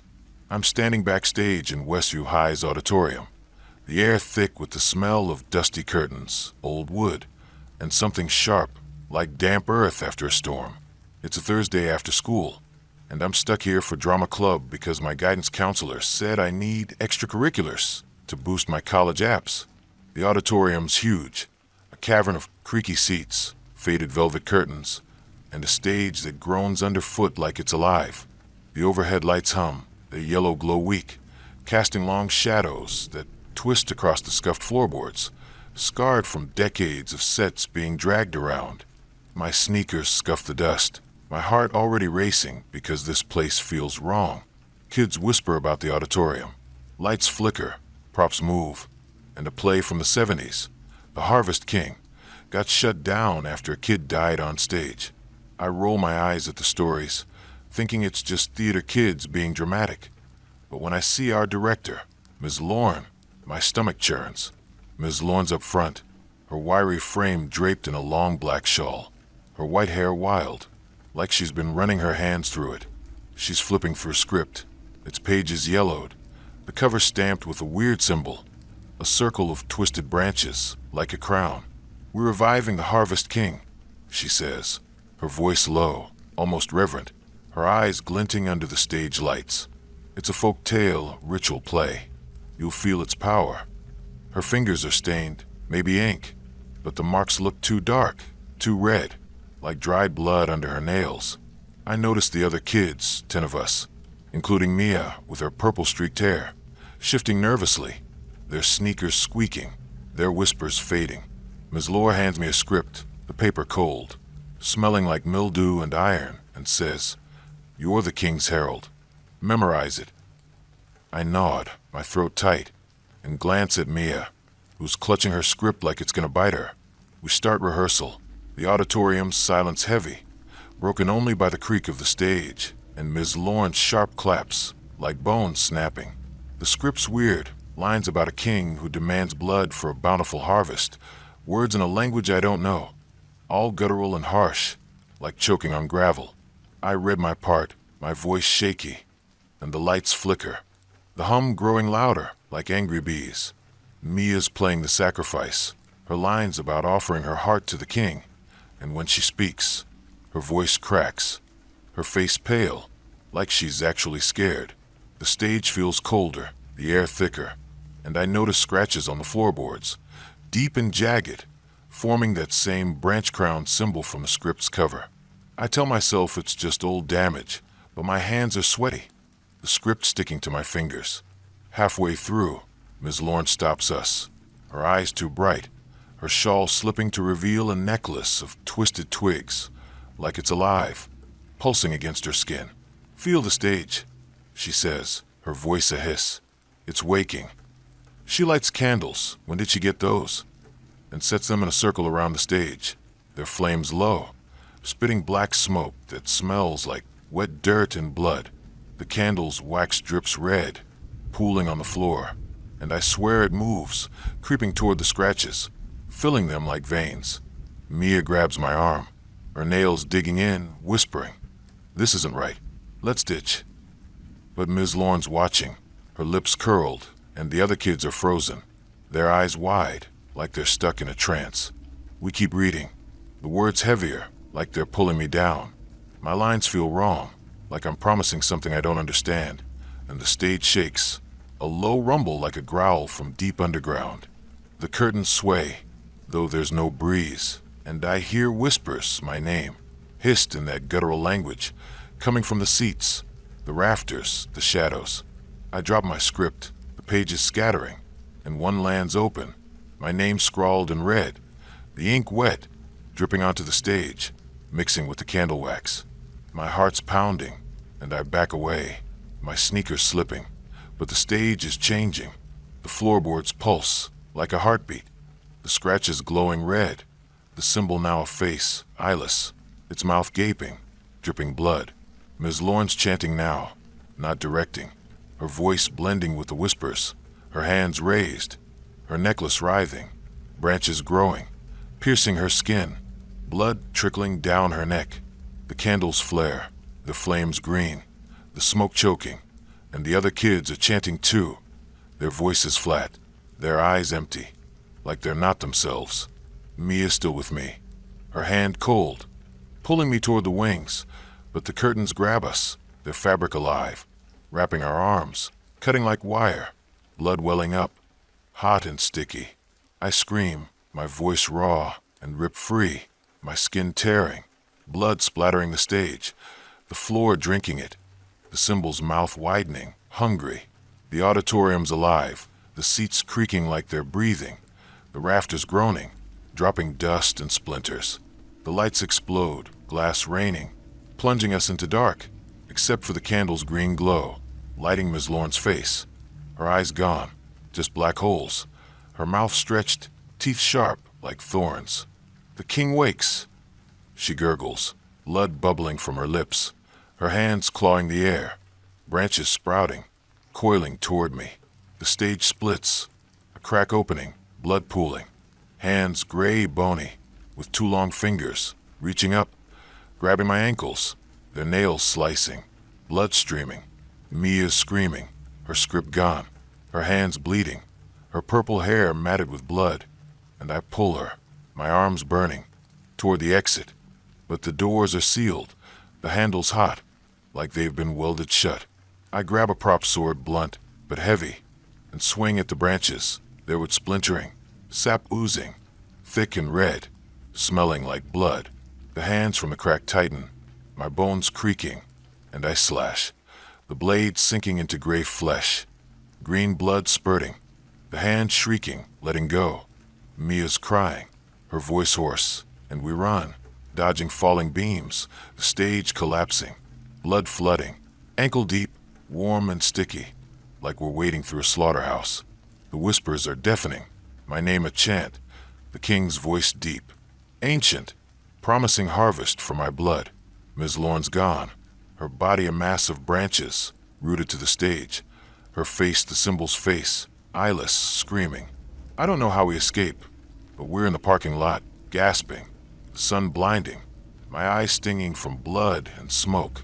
Kids stare, their band instruments clanging as they head to practice, whispering about the weird drama kids covered in red. My arms are bandaged when but they throb, blood and sap leaking through, staining my hoodie. Mia's shaking, her hands raw, her script somehow in her pocket, the pages blank except for her name, wet with blood. We bike home, the wind cutting my face, the king's whisper in my ears, my name hissed like a prayer. That night, I'm in my room, door locked, my lamp flickering, shadows moving like branches. The script's on my bed, though I left it at school, its pages open to my name, blood and sap dripping, soaking my sheets. My mirror shows scratches on my arms, forming the branch-crowned symbol, pulsing red. I don't go back to the auditorium. I can't. But at night, when it's quiet, I hear it, my name, deep and hungry, waiting for the king's harvest. Story 5, The Star's Gaze. I'm standing in Westview High's observatory, the air cold and stale, smelling like metal, dust, and something sour, like sweat left to fester. It's a Friday night, and I'm here for astronomy club because my science teacher, Ms. Carver, said it'd bump my grade after I tanked a quiz on constellations. The observatory is a squat, domed building behind the school, its walls cracked, the paint peeling like skin after a sunburn.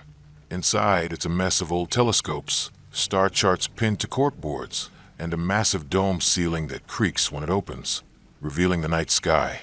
The floor's concrete, scuffed and stained, my sneakers echoing as I walk, my heart already thumping because this place feels off.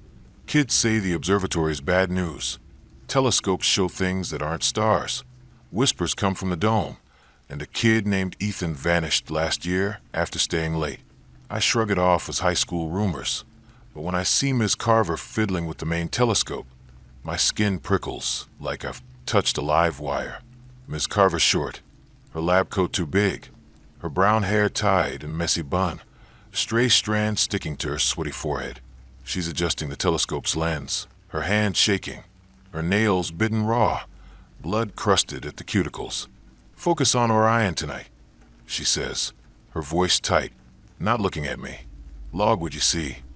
Her eyes dart to the dome, with the slits opening, the gears grinding like teeth, letting in the cold night air and a sky full of stars that seem too bright, too close. I notice a notebook on her desk, its pages scribbled with weird symbols, spirals, eyes, lines that twist like veins, and a red stain smearing the cover, like she's been writing with bloody fingers. I gnawed my throat dry and head to a smaller telescope, my backpack thumping against my leg, stuffed with a notebook, a pen, and a squashed granola bar. The club's small, Mia with her purple-streaked hair, and two quiet kids, Jake and Sarah, who keep their heads down. Mia's at another telescope, her hoop earrings glinting, muttering about how creepy this place is. The dome's fully open now, the stars glaring, and I peer through my telescope, adjusting the focus, Orion's belt coming into view, sharp and cold. But something's wrong. The stars pulse, like they're breathing, their light shifting from white to red, then black, like voids sucking in the sky. My chest tightens, and I pull back, my breath foggy in the cold air, but Ms. Carver's voice snaps. Keep looking. Her tone's sharp, almost desperate, and I notice her hands gripping the notebook, her knuckles white, blood dripping from her bitten nails onto the floor. I look again, the stars moving now, not twinkling but writhing, like worms under a microscope. My head throbs, a low hum building in my ears, like a radio stuck between stations, whispering my name in a voice that's not human, deep, wet, like it's coming from underwater. The telescope's lens feels warm, almost hot, and when I adjust it, the stars form a shape, an eye massive, its pupils slit like a cat's, staring straight at me. I gasp, stumbling back, my sneaker catching on a cable, nearly knocking the telescope over. Mia's at my side, her face pale, whispering, "You saw it too, didn't you?" Her hands are shaking, her telescope pointed at the same spot, and Jake and Sarah are frozen, their eyes wide, still staring through their lenses like they can't stop. Miss Carver's pacing now, muttering, "It's waking, it's time." Her notebook open, the symbols glowing faintly, like they're burned into the paper. The hum's louder, the dome vibrating, the stars brighter, their light flooding the room, red and pulsing, casting shadows that move like tentacles across the walls. I grab my notebook, my hands sweaty, and try to write what I see, but my pen leaks, the ink black and thick, pooling on the page, forming my name in jagged letters, dripping onto the floor. My heart's pounding, and I feel it, a tug, like something's pulling my mind, my thoughts spilling out, my fears flashing, failing school, my mom yelling, Mia ditching me, being alone forever. The stars know, their eye in the sky unblinking, peeling me open like a book. The air's thicker, heavy with a stench like rotting fish and copper, and my skin itches, like bugs are crawling underneath. I scratch my arm, and blood wells up, black and oily, oozing from tiny slits that weren't there before, like eyes opening in my skin. I scream, my voice echoing, and Mia grabs me, her hands cold, her own arms bleeding, the same black slit spreading, her eyes wide with panic. Miss Carver's laughing a high, broken sound, her notebook on the floor, its pages tearing, the symbols floating, glowing red, circling her like fireflies. "They see you," she says, her voice cracking, her face changing, her eyes sinking, her mouth stretching, teeth falling out, blood pouring, her skin splitting, revealing something wet and black, like the sky itself leaking through her. The telescopes move on their own, their lenses turning, focusing on us, their metal creaking like bones. The stars' light burns now, searing my skin, blisters forming, popping, oozing black, the slits in my arms widening, blinking, watching me back. Jake and Sarah are gone when the telescope's dripping blood, their notebooks open, their names scrawled in black, pages soaked. The dome's closing, the gears screaming, but the stars are inside now, their light pooling on the floor, forming shapes, limbs, eyes, mouths, all wrong, too many, moving toward us. Mia's screaming, her hair matted with blood, her hands clawing at her face, black slits opening across her cheeks, her eyes bulging, like they're gonna burst. I run for the door, my sneakers slipping in blood. Mine, Mia's, I don't know. The floor slick, the stench choking me. The door's locked, the handle cold, sticky, like it's coated in tar. Mia's behind me, her voice hoarse, "Help me." But the shapes are closer, their limbs slithering, their mouths whispering my name, their eyes the same as the skies, unblinking, hungry. I grab a telescope, heavy and cold, and swing it, smashing a shape, its body bursting, black blood spraying, smelling like the stars, burning my skin. Miss Carver's on the floor, her body a mass of slits, black ooze pouring, her voice still chanting. They see, they know, they take. The dome cracks, the sky visible, the eye bigger, filling the night, its pupil pulsing, pulling me, my mind unraveling, my fears spilling, my body breaking. My arms are splitting, the slits gaping, black tendrils spilling out, wrapping my hands, my fingers fusing, my skin peeling, blood and ooze soaking my hoodie. Mia's beside me, her face half gone, slits everywhere, her voice a gurgle, but she grabs a fire extinguisher, spraying foam, the shapes hissing, retreating. We slam against the door, my hands raw, blood and black dripping, and it gives, bursting open, the cold night air hitting us like a slap. We're in the school's field, gasping, the stars still watching, their light dimmer but alive. Their hum in my ears, my name a chant. Kids stare, their soccer balls forgotten, whispering about the crazy astronomy kids covered in blood. My arms are bandaged but they throb, black ooze leaking, staining my sleeves. I bike home, the wind biting, the stars gaze on my back, my name whispered in the dark. That night, I'm in my room, door locked, my lamp flickering, shadows moving like tendrils. My notebook's on my bed, though I left it at school, its pages open to my name, black ink dripping, soaking my sheets. My mirror shows my arms, the slit still there, blinking, watching. I don't go back to the observatory. I can't. But at night, when it's quiet, I hear it, my name, cold and vast, waiting for the stars to claim me. Story 6. The Cafeteria's Hunger. I'm standing in Westview High's cafeteria, the air thick with the stench of overcooked meat, greasy fries, and something rancid, like milk gone sour. It's a Monday at lunch, and I'm here because I forgot my lunch at home, so I'm stuck with whatever slop the school's serving. The cafeteria is a loud, sweaty mess. Long tables crammed with kids, the trays clattering, voices bouncing off the tiled walls. The fluorescent lights buzz, their glare reflecting off the sticky linoleum floor, patched with stains that never come out. My sneakers squeak as I shuffle through the line, my heart uneasy because this place always feels wrong. Kids whisper about the cafeteria, food that moves, trays that bleed, and a kid who got sick last year after eating the meatloaf and hasn't been right since. I scoff at the rumors, thinking it's just bad cooking, but when I see the lunch lady, Mrs. Gregg, my stomach twists.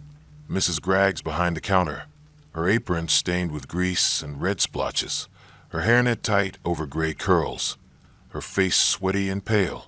She's scooping something lumpy onto trays, her hands meaty, knuckles cracked, nails yellow like old teeth. "Eat up," she grunts, her voice gravelly, her eyes dull, like she's half asleep. The food looks wrong. Meatloaf that's too pink, gravy that bubbles like it's alive, mashed potatoes with dark veins running through them. I grab a tray, my hands clammy, and slide it along, avoiding her gaze. But I notice her arm. There's a cut, deep and raw, oozing something thick and green, not blood. I swallow hard, mutter thanks, and head to a table where Mia's sitting, her purple streaked hair bright against the dull room, her tray untouched. I sit, my tray clinking, the food jiggling, and Mia leans in, whispering, "Don't eat it. It smells like death." She's right. The meatloaf stench is sharp, like rotting flesh, and when I poke it with my fork, it twitches, a tiny jerk that makes my skin crawl. I laugh it off, nervous, but the cafeteria's noise fades, the lights dimming, the buzz louder, like a swarm of flies. The other kids are eating, their forks scraping, their mouths chewing. But their eyes are wrong, glassy, empty, like they're not here. Mrs. Gragg's watching from the counter, her lips curled, her cut oozing more green, dripping into a pan of gravy that hisses when it hits. My heart's racing, and I push my tray away. But the meatloaf moves again, splitting open, revealing teeth, small, sharp, human, gnashing at the air. I yelp, shoving my chair back, the screech echoing, and Mia's on her feet, her tray knocked over, gravy splattering, bubbling on the table like acid. The other kids don't react. They're chewing louder, wet and sloppy, their trays bleeding, red pooling, soaking their hands. The meatloaf lunges, its teeth snapping, and I swing my backpack, smashing it. The food bursting, green ooze spraying, smelling like decay, burning my skin where it lands. The cafeteria changes, the walls pulse like flesh, the tiles cracking, blood seeping, forming my name in sticky letters. Mrs. Gragg's laughing a wet, gurgling sound, her apron off, her arms covered in cuts, green ooze pouring, her mouth stretching, teeth growing like the meatloaf's. The food's alive now, trays writhing, potatoes sprouting tendrils, gravy forming eyes, rolls splitting into mouths, all snapping, hungry. Kids scream, some still eating, their faces tearing, blood and green mixing, their hands fusing to their trays, skin melting like wax. Mia grabs my arm, her nails digging, her face pale, and we run, dodging tables, food lunging, tendrils wrapping ankles, pulling kids down. Their screams cut short as mouths swallow them whole. The doors are locked, the handles slick with blood, the glass fogged, shapes moving outside, more food, or something worse. I grab a tray, using it like a shield, food slamming against it, teeth scraping, green ooze dripping, burning my fingers. Mrs. Gragg's closer, her body swelling, cuts splitting, green tendrils spilling, her eyes gone, just holes oozing, her mouth a gaping maw. "Feed it," she gurgles, her hands reaching, fingers fusing, like the kids. The cafeteria's a stomach, walls contracting, blood raining, the floor sucking at my sneakers, tendrils burrowing into my legs, hot and sharp, blood welling up. I scream, swinging the tray, smashing her hand, green spraying, but my skin's changing, cuts opening, green ooze leaking, my fingers sticking, like they're melting together. Mia's got a fire extinguisher, spraying foam, food shrieking, retreating, and we slam the door, my hands raw, blood and green dripping, breaking through. We're in a parking lot gasping, the sun blinding, kids staring, their gym bags dropped, whispering about the cafeteria freaks covered in blood. My legs are bandaged but they throb, green leaking, staining my jeans. Mia's shaking, her hands raw, a chunk of meatloaf stuck to her shoe, teeth still snapping. We bike home, the wind stinging, the cafeteria's gurgle in my ears, my name hissed like a meal.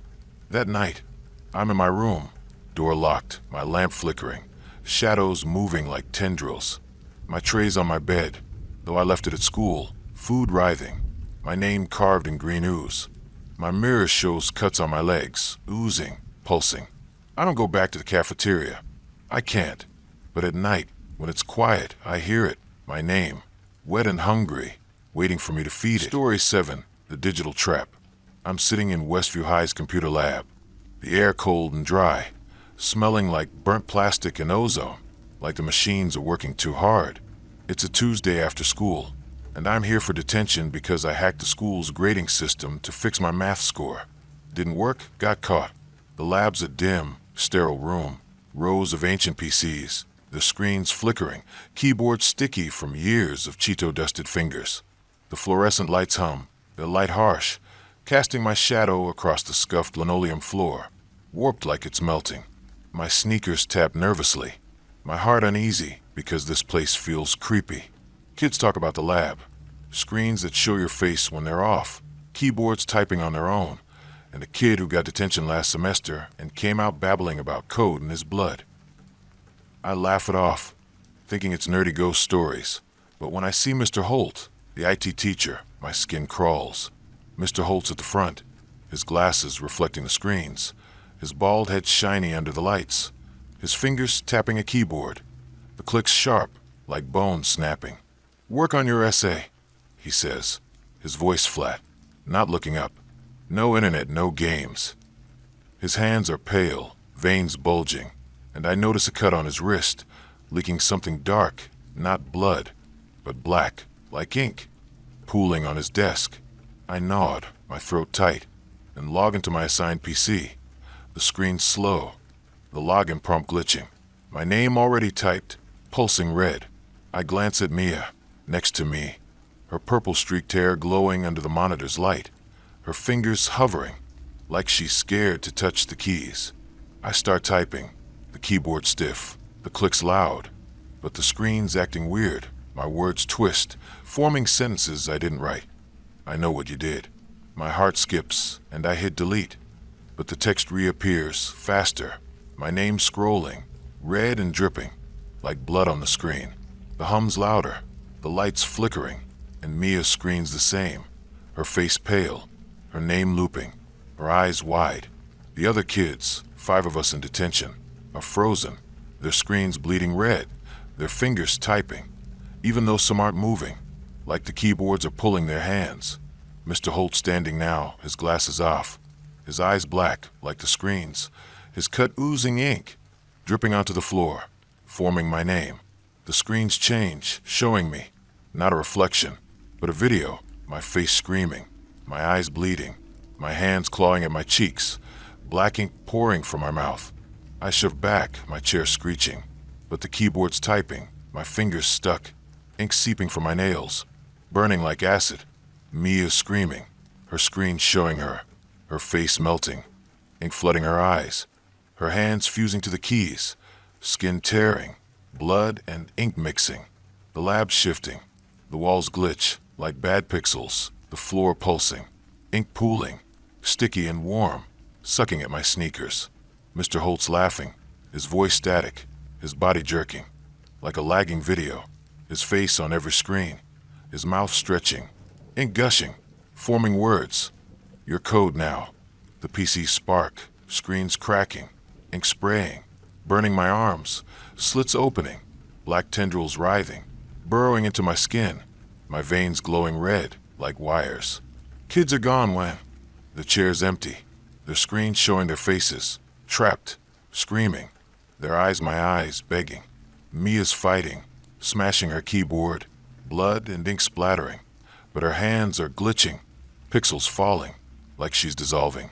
I grab a monitor, heavy and hot, and swing it, smashing Mr. Holt's face, ink bursting, his body collapsing, but the screens scream, my name a digital wail, tendrils pulling me, my skin tearing, ink flooding my mouth, choking me. The lab's a void, walls gone, just screens, infinite, my face everywhere, my fears playing, failing alone, my mom hating me, Mia gone. My body's breaking, slits widening, tendrils wrapping my heart, squeezing, ink in my blood, my vision glitching, red and black. Mia's got a power strip, yanking cords, sparks flying, screens dimming, tendrils loosening. We crawl to the door, my hands raw, ink and blood dripping, the handle hot, but it opens, the hall's light blinding, the static fading. We're in a parking lot, gasping, kids staring, their skateboards clattering, whispering about the hacker kids covered in ink. My arms are bandaged but they throb, ink leaking, staining my hoodie. I bike home, the wind sharp, the screen static in my ears, my name glitching. That night, I'm in my room, door locked, my lamp flickering, shadows like pixels. My laptop's on, though I didn't touch it. My name on the screen, ink dripping onto my desk. My mirror shows slits on my arms, glowing red, blinking like cursors. I don't go back to the lab. I can't. But at night, when it's quiet, I hear it, my name, digital and cold, waiting to rewrite me. Story 8, the boiler room's loop. I'm standing in Westview High's basement boiler room. The air hot and damp, smelling like rust, mold, and something sharp, like blood on metal. It's a Wednesday after school. And I'm here because the janitor, Mr. Krebs, caught me skipping gym and dragged me down to help move boxes as punishment. The boiler room's a maze of rusted pipes, flickering bulbs, and a massive furnace that rumbles like a sleeping beast, its red glow painting the walls. The concrete floor's cracked, wet, my sneakers slipping, my heart pounding because this place is creepy as hell. Kids say the boiler room's cursed, pipes whisper, shadows move, and a kid who went down last year never came back, just left a scream nobody could trace. I brush it off as urban legend, but when I see Mr. Krebs, my blood runs cold. Mr. Krebs is hunched by the furnace, his coveralls stained with grease and red, his face shadowed, his hands gripping a wrench, knuckles white. "Move those boxes," he growls, his voice low, like the furnace's rumble, his eyes glinting, too red, like they're reflecting the fire. His arm scarred, cuts old and new, some oozing blood dripping onto the floor, hissing when it hits the hot pipes. I nod, my throat dry, and grab a box, heavy and damp, the cardboard splitting, revealing papers scrawled with my name, red and wet, like fresh blood. I drop it, my hand shaking, and Mia's there. When did she get here? Her purple-streaked hair damp, her face pale, holding a flashlight, its beam shaky. The furnace roars, the pipes clanging, the air thicker, the heat choking, sweat stinging my eyes. I move another box, but the room shifts, the walls closer, the pipes twisting, like veins, blood seeping, pooling, my name forming in the cracks. Mr. Krebs is muttering, words I don't know, his wrench tapping, the rhythm like a heartbeat, his scars glowing, blood flowing, soaking his coveralls. The papers from the box are everywhere, my name on every sheet, the ink moving, dripping, burning my fingers when I touch them. Mia's flashlight dims, her voice cracking. "We gotta go." But the door's gone, the wall solid, the pipes wrapping it, pulsing, hot and slick. The furnace opens, a maw of fire, hands reaching, charred, bony, nails like claws, grabbing my arm, burning, my skin blistering, blood boiling, oozing red and black. I scream, pulling free, my flesh tearing, blood splattering, the hands shrieking, retreating. Mr. Krebs is closer, his face splitting, scars widening, blood pouring, his eyes fire, his mouth chanting my name, the furnace's voice. The pipes burst, blood spraying, scalding, the room a heart, beating, crushing, my chest tight, my vision blurring. Mia swinging her flashlight, smashing pipes, blood gushing, but her arms burning, skin peeling, her screams mixing with mine. I run, slipping, blood ankle deep, the furnace pulling, hands grabbing, my legs slashed, bones cracking, pain like fire. I reach a pipe, cold somehow, and climb, my hands raw, blood and blisters bursting. Mia behind me, her face half burned, eyes wide.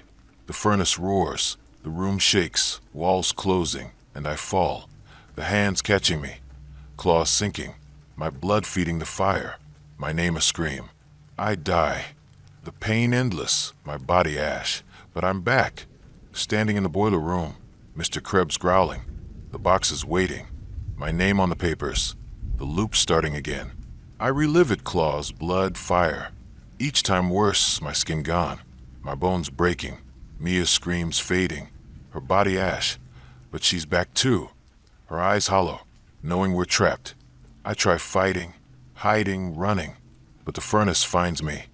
The pipes choke me, my name burns me. The 100th loop, I grab a wrench, smash Mr. Krebs, his face collapsing, blood and fire bursting, the furnace screaming, the loop stuttering. Mia's with me, her hands charred. We break the door, blood flooding, the hall's light blinding, the furnace's roar fading. We're in the parking lot, gasping, kids staring, their bikes clattering, whispering about the basement kids covered in blood. My body's bandaged but it burns, scars pulsing, my name etched in my skin. Mia's shaking, her arm ash black, her flashlight gone, my name on her wrist, red and raw. We bike home, the wind scorching, the furnaces chant in my ears, my name a loop. That night, I'm in my room, door locked, my lamp flickering, shadows like pipes, the papers on my bed, my name bleeding, the furnaces glow in my mirror, my scars burning. I don't go back to the boiler room. I can't. But at night, when it's quiet, I hear it, my name, hot and eternal, waiting for the loop to restart.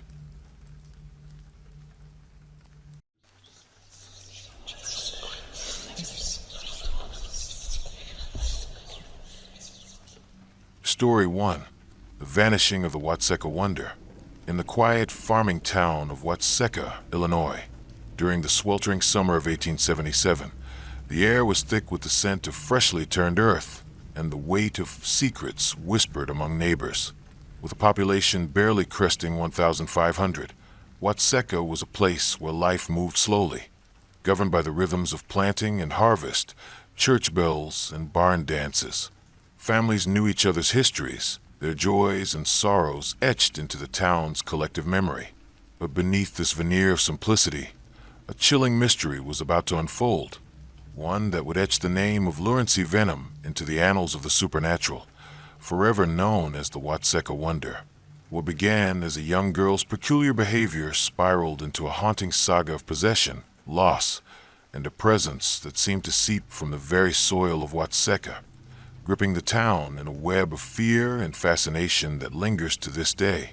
Lurency Venom was a bright-eyed 13-year-old, her chestnut curls bouncing as she darted through the fields, chasing fireflies or sketching wildflowers in a tattered notebook.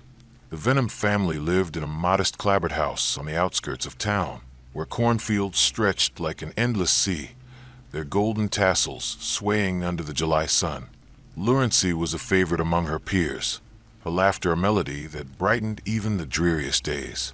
But as the summer deepened, her parents, Thomas and Laura Venom, noticed a change. Lurency grew distant, her eyes often fixed on some unseen point beyond the horizon, as if listening to voices carried on the wind. She'd pause mid-sentence, her face blank, muttering fragments of words that made no sense. At first, Thomas, a practical man with calloused hands from years of plowing, thought it was fatigue from the heat. Laura, ever the worrier, wondered if their daughter was coming down with a fever. Then, one stifling morning in July, the world shifted. Lurency was in the kitchen, helping her mother knead dough.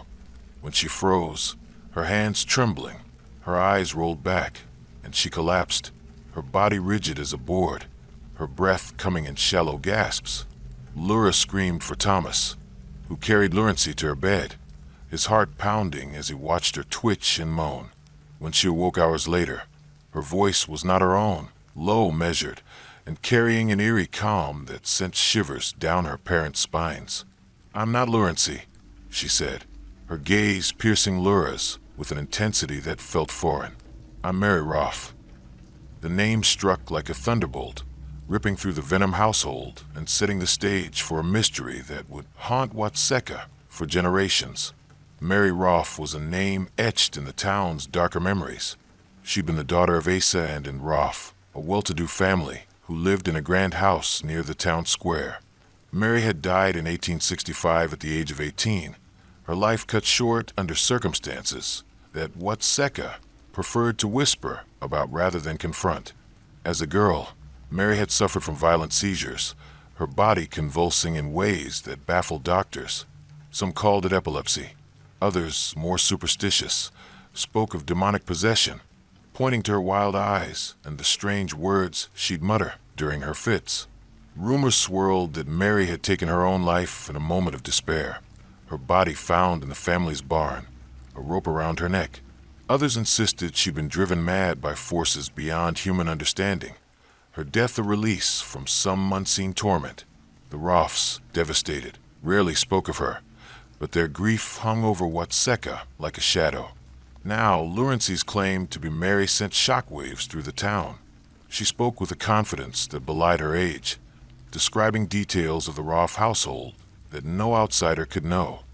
A secret drawer in Mary's dresser where she kept pressed flowers, the pattern of a quilt and had sewn, the exact spot in the garden where Mary had buried a tin box of trinkets. Neighbors crowded the Venom porch, their curiosity tinged with unease, as Lurency recounted memories of a life she'd never lived. She recognized Mary's childhood friends, calling them by nicknames long forgotten, and described events from the 1850s with chilling clarity. When Asa Rolfe visited, his face pale and his hands trembling, Lurency ran to him, her arms outstretched. "Father," she cried, her voice breaking with emotion. Asa, a man hardened by loss, collapsed into sobs, torn between disbelief and the haunting possibility that his daughter had returned. The Venoms, devout Methodists who shunned talk of spirits, were at a loss. Their faith taught them to trust in God's plan. But Lurency's behavior defied scripture. She'd spend hours in Mary's voice, singing hymns the Rolfes recognized, or recounting private moments from Mary's life, like the time she'd fallen from a horse and broken her wrist, a story only the family knew. Reverend Baker, the town's pastor, visited, his Bible clutched tightly, and declared it the work of the devil. He urged an exorcism, his voice thundering with warnings of hellfire.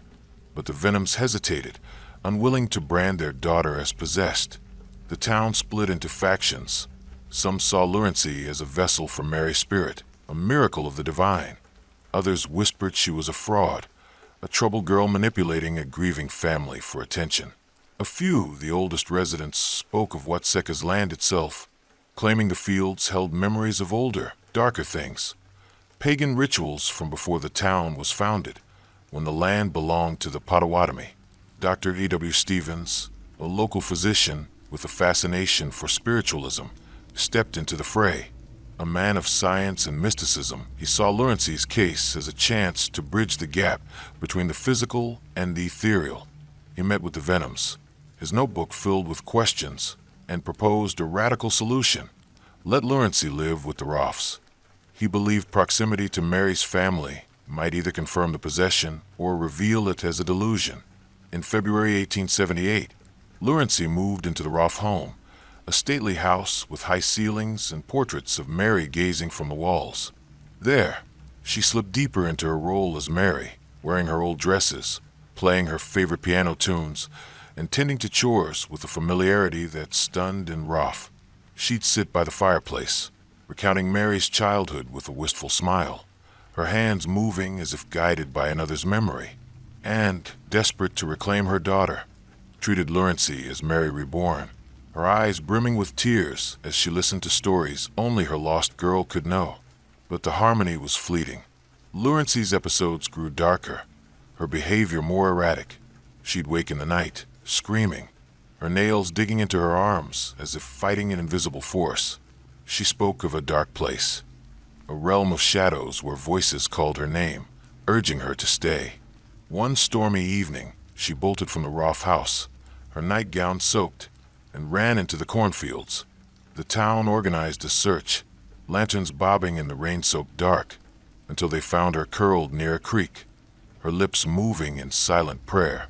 She muttered about the others, spirits or entities that wanted to keep her, her words sending chills through the searchers.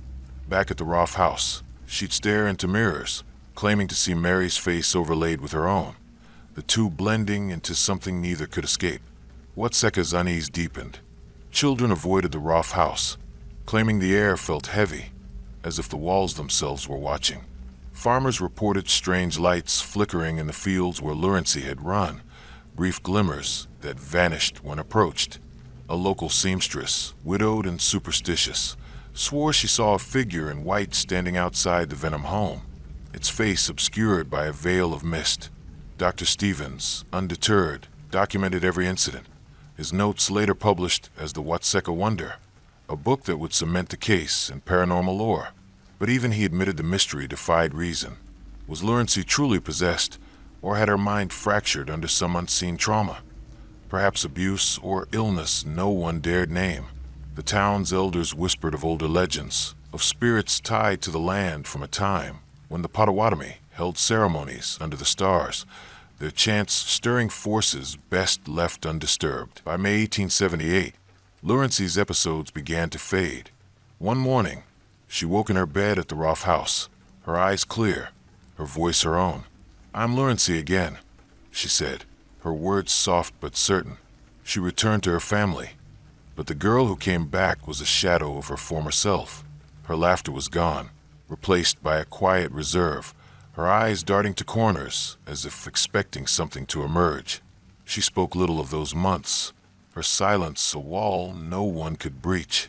The Roffs, heartbroken, accepted that Mary's spirit, if it had ever been present, had left. Watseka tried to move on, but the mystery lingered, a stain on the town's soul.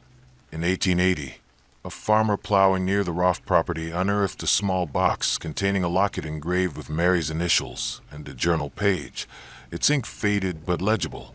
It spoke of a pact with the unseen, a cryptic vow Mary had made before her death, hinting at her fascination with the occult.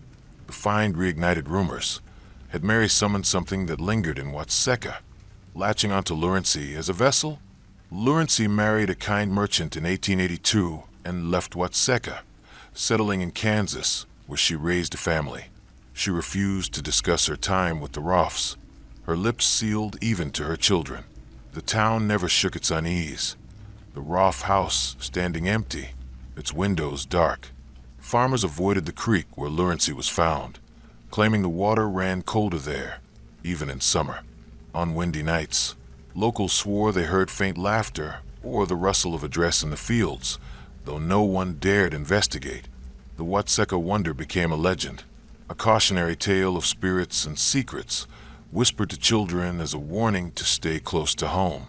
Some say Lurency carried Mary's spirit with her, a silent passenger in her soul. Others believe the land itself holds the truth, its fields guarding a presence that watches, waits, and never forgets. Story 2. The Silent Bells of Skidmore. In the summer of 1981, Skidmore, Missouri, was a fading dot on the map, a farming hamlet of 284 souls in Nottoway County, where the air smelled of hay and hard-won survival. Main Street held a handful of weathered buildings, a diner, tavern, a post office, framed by fields that stretched under an endless sky.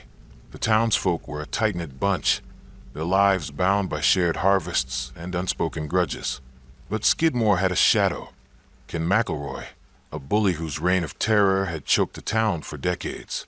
His death in a hail of gunfire was meant to free Skidmore, but it unleashed a darker mystery. A missing girl, a church whose bells fell silent, and a presence that seemed to rise from the earth itself. This is the story of Skidmore's unspoken pact and the horror that lingers in its empty streets.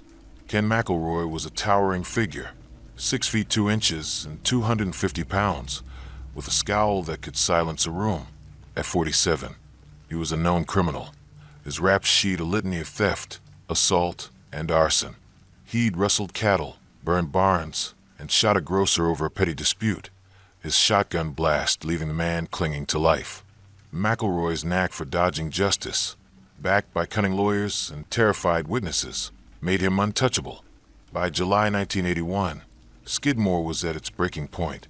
McElroy faced charges for shooting another farmer, but his swagger at the courthouse suggested another escape. On July 10th, over 60 residents gathered at the American Legion Hall, their faces grim, their voices low as they debated how to end his tyranny. No one knows what was decided, but hours later, McElroy pulled his Silverado into the D&G Tavern's lot, his wife, Trina, at his side. As he lit a cigarette, the air exploded with gunfire, over 40 shots from multiple rifles. McElroy slumped, blood pooling. His reign ended in a storm of lead. Trina fled, screaming, but the crowd outside melted away, their eyes blank, their lips sealed. The silence that followed was louder than the gunfire. Police collected shell casings from 2 distinct weapons, but Skidmore's residents claimed blindness, their collective amnesia, a wall no investigator could breach. The case remains unsolved, a testament to the town's grim unity. But peace didn't come. 6 weeks later, on August 22nd, 17-year-old Wendy Gillenwater vanished. A shy girl with mousy brown hair. Wendy worked at the diner, her apron stained with coffee as she served farmers and truckers. She'd been on shift the day of the shooting, her eyes wide as she overheard whispers from the tense crowd. That night, she left work at 9 p.m., her backpack slung over one shoulder. Her rusted Chevy was found the next day on a dirt road near the edge of town, keys in the ignition, A single muddy footprint on the driver's side floorboard. Searchers scoured the fields, their lanterns casting long shadows. But Wendy was gone, her disappearance a wound that bled suspicion into Skidmore's heart. The town buzzed with theories. Some said when he saw the shooters, her knowledge a threat to the town's pact. Others whispered she'd been McElroy's secret mistress, targeted by his enemies, or Trenna, who'd fled to Kansas after the killing. The darkest rumors pointed to the Methodist Church, its steeple a weathered sentinel over Skidmore's skyline. The church's bells, which had rung every Sunday since 1880, fell silent the week Wendy vanished. Locals reported hearing faint chimes at midnight, though the tower was locked, its ropes untouched. Farmer Earl Thompson, a gruff widower, swore he saw a figure in a white dress standing in the churchyard the night Wendy's car was found, her face hidden by shadow. Children began avoiding the church, claiming the air felt thick, as if the ground itself was breathing. By 1982, the church became a focal point of fear. Teenagers dared each other to sneak inside, their flashlights trembling as they navigated the creaking pews. They reported whispers from the shadows, words too faint to decipher, and cold spots that made their breath fog in the warm air. A janitor, sweeping the nave one evening, found a torn scrap of Wendy's apron behind the altar, its edges frayed as if clawed.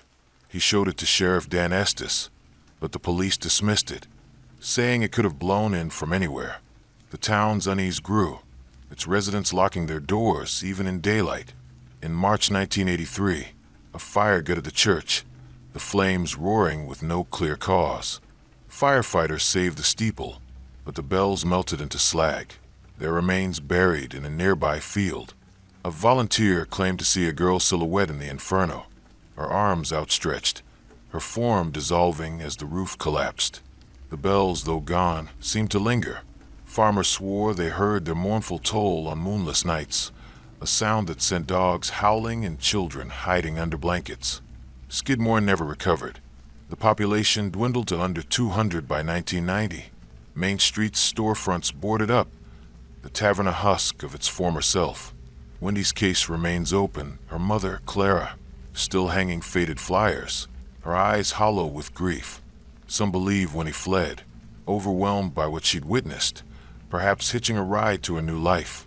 Others think Skidmore's silence hid a darker truth, a vigilante group silencing a witness, or a cult tied to McElroy's enemies. A few old-timers spoke of the land itself, claiming the fields held older secrets, from Native American burial grounds to forgotten rituals that left the soil restless. The new church, rebuilt in 1985, has bells that ring hollow, their tone off-key. Locals avoid the old churchyard, where the grass grows unevenly, as if something beneath refuses to settle. McElroy's death was meant to free Skidmore, but it unleashed a mystery that clings to the town like damp earth, a reminder that some secrets are buried too deep to unearth, and some silences scream louder than any bell. Story 3. The Phantom of Old Cahaba.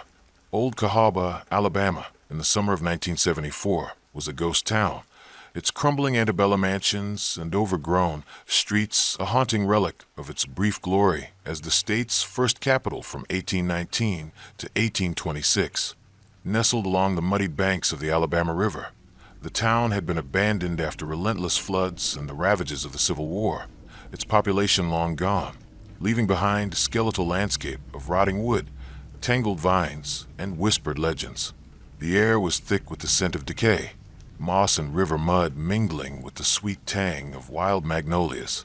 Once a bustling hub of cotton wealth, Cahaba was now a silent expanse, its streets echoing only with the hum of cicadas and the occasional creak of a sagging porch. Into this desolate beauty stepped Ellen and Tom Harper, a young couple from Mobile, drawn by their love of history and a thirst for adventure. They sought a quiet weekend camping among the ruins, but what they found was a spectral presence, a woman in white, bound to a betrayal so deep it stained the very soil. This is the story of the Phantom of Old Cahaba, a tale of love shattered by greed, vengeance that defied death, and a town whose secrets cling like damp earth, its shadows alive with a grief that refuses to fade. Ellen Harper, 25, was a librarian with a passion for Alabama's forgotten places. Her auburn hair was often tucked under a wide-brimmed hat, her green eyes sharp with curiosity as she filled leather-bound journals with sketches of crumbling courthouses and handwritten notes on lives long lost to time. She'd grown up in Mobile, her childhood spent poring over her grandmother's tales of the Old South, stories of planters and riverboats that sparked her obsession with history's hidden corners. Tom, 26, was her counterpoint, a mechanic with calloused hands and a quick grin, his practical nature grounded in the hum of engines and the clank of tools. They shared Ellen's love for exploration. Their 3-year relationship forged through road trips to abandoned sites across the South, ghostly plantations, forgotten mills, and cemeteries where the past seemed to linger in the air. Cahaba was their boldest destination yet, a place whispered about in Mobile's historical societies, its reputation steeped in tales of restless spirits and unexplained lights flickering among the ruins. They arrived on a sweltering Friday afternoon in July, the sun beating down like a hammer, the heat pressing against their skin as they navigated the dirt road into Cahaba. The town was a labyrinth of decay. Grand columns leaned like drunken sentinels, windows gaped like empty eyes, and the river's sluggish flow seemed to murmur secrets. They chose a campsite near the old Cahaba Cemetery, a half-acre of tilted tombstones on a low rise overlooking the river. The graves were weathered. Some so eroded the names were mere suggestions, others cracked by roots that snaked through the earth like veins. Inscriptions caught Ellen's eye. Margaret, 1823, taken too soon, and William, 1820, rest in peace. And she sketched them feverishly, her pencil capturing the moss that clung to the stones like a shroud. Tom set up their tent with practiced ease, hammering stakes into the soft ground, his brow glistening as he built a small fire to ward off the evening chill. That first night was deceptively peaceful, the sky a velvet canvas studded with stars, the only sounds the crackle of flames and the distant croak of frogs along the riverbank. Ellen fell asleep with her journal open across her chest, her last entry praising the cemetery's haunting beauty, its silence a canvas for the past. Tom, ever vigilant, kept a flashlight by his side, his skepticism tempered by a quiet respect for Ellen's instincts, which had led them to strange and wondrous places before. At midnight, Ellen woke with a jolt, her heart pounding as if roused by an unseen hand. A faint glow seeped through the tent's canvas, pale and unnatural, like moonlight filtered through fog. Her breath caught as she unzipped the flap, her eyes widening at the sight in the cemetery. A woman in a tattered white gown, her hair loose and tangled, drifting among the graves as if weightless. Her face was pale, almost translucent, her eyes hollow voids that seemed to swallow the light. She moved with purpose, her gaze fixed on the tent, as if drawn to Ellen's presence. The air grew cold, the cicadas falling silent, and Ellen's scream shattered the night, waking Tom. He scrambled to her side, his flashlight trembling as he aimed it at the cemetery, but the beam illuminated only tombstones, the figure gone as if it had never been. "It was just the moonlight," Tom said, his voice unsteady, but Ellen's hand shook as she described the woman's empty stare, the way her gown trailed like a shroud, its hem frayed as if torn by time. She grabbed her journal, her pencil scratching furiously as she sketched the figure, capturing the hollow eyes, the flowing hair, the gown's tattered edges. Sleep eluded them for the rest of the night, the darkness pressing closer, the river's murmur now a low, mournful hum. The next morning, they sought answers at the Cahaba Archaeological Park, a small visitor center a mile from the ruins, its walls lined with faded maps and sepia photographs. The historian, Mr. Caldwell, was a grizzled man in his 60s, his face weathered like the tombstones, his eyes sharp with knowledge of Cahaba's past. Over bitter coffee, he shared the legend of Eliza Langston, a young woman from the 1820s who'd lived in one of Cahaba's grandest homes, a mansion now reduced to a skeleton of columns near the river. Eliza, barely 19, had been engaged to a wealthy planter named Charles Worthington, a man whose charm masked a ruthless ambition. Their love was the talk of Cahaba, her beauty, golden hair, eyes like the river in spring, celebrated in the town's parlors. But Charles betrayed her, marrying a senator's daughter for political gain, leaving Eliza heartbroken. One stormy night in 1824, she vanished, her body found days later in the Alabama River, her wrist slashed, her white gown stained with mud and blood. Locals whispered of foul play, claiming Charles had lured her to the riverbank to silence her threats to expose his deceit. Since then, Eliza's spirit was said to haunt the cemetery, appearing to those who lingered after dark, her wail a cry for justice, her presence a wound that refused to heal. Tom scoffed, his practical mind dismissing ghosts as folklore spun from boredom. But Ellen felt a chill, her memory of the previous night too vivid to ignore. She pored over Caldwell's records, finding a yellowed letter from 1825, written by a Cahaba woman who'd known Eliza. The letter described her despair, her vows to make him pay, and a cryptic mention of a confrontation by the river, where Eliza had last been seen alive. Ellen's journal filled with notes, her sketches of the figure growing more detailed, the gown's lace torn at the sleeves, the eyes not just hollow, but brimming with sorrow. That evening, they returned to their campsite, determined to stay vigilant. Tom built a larger fire, its flames casting long shadows that danced across the graves. Ellen clutched her journal, her eyes scanning the cemetery, her heart pounding with a mix of fear and fascination. Around 2 a.m., Tom woke to her whisper, her voice trembling. "She's back." Outside, the woman in white stood at the cemetery's edge, her form flickering like a candle flame in a storm. Her wail carried on the wind, low and mournful, words forming in the air. "He lied. He took my heart." Tom grabbed his flashlight, but its beam passed through her, illuminating only the gravestones behind. The couple huddled in their tent, their breath shallow, the air heavy with a cold that seeped into their bones. The figure lingered until dawn, her wail fading as the first light touched the river, leaving only silence and the scent of wet earth. They packed up at sunrise, their nerves frayed, and drove back to Mobile, the ruins of Cahaba receding in their rearview mirror. But the experience clung to them like damp cloth.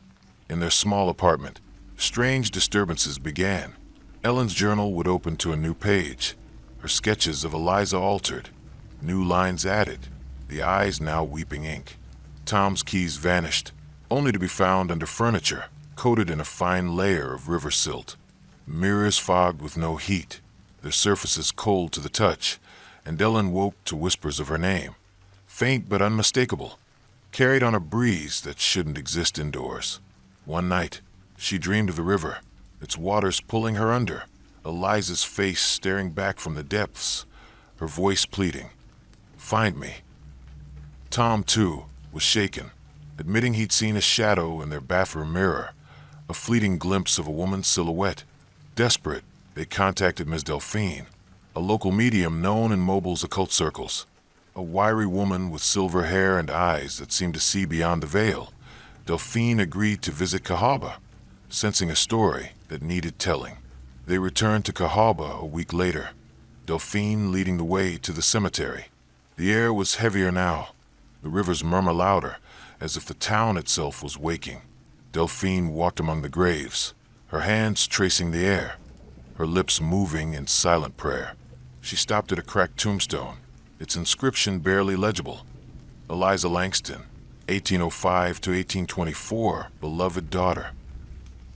She sensed a presence tied to the riverbank, a spirit bound by betrayal, its anger and sorrow woven into the land.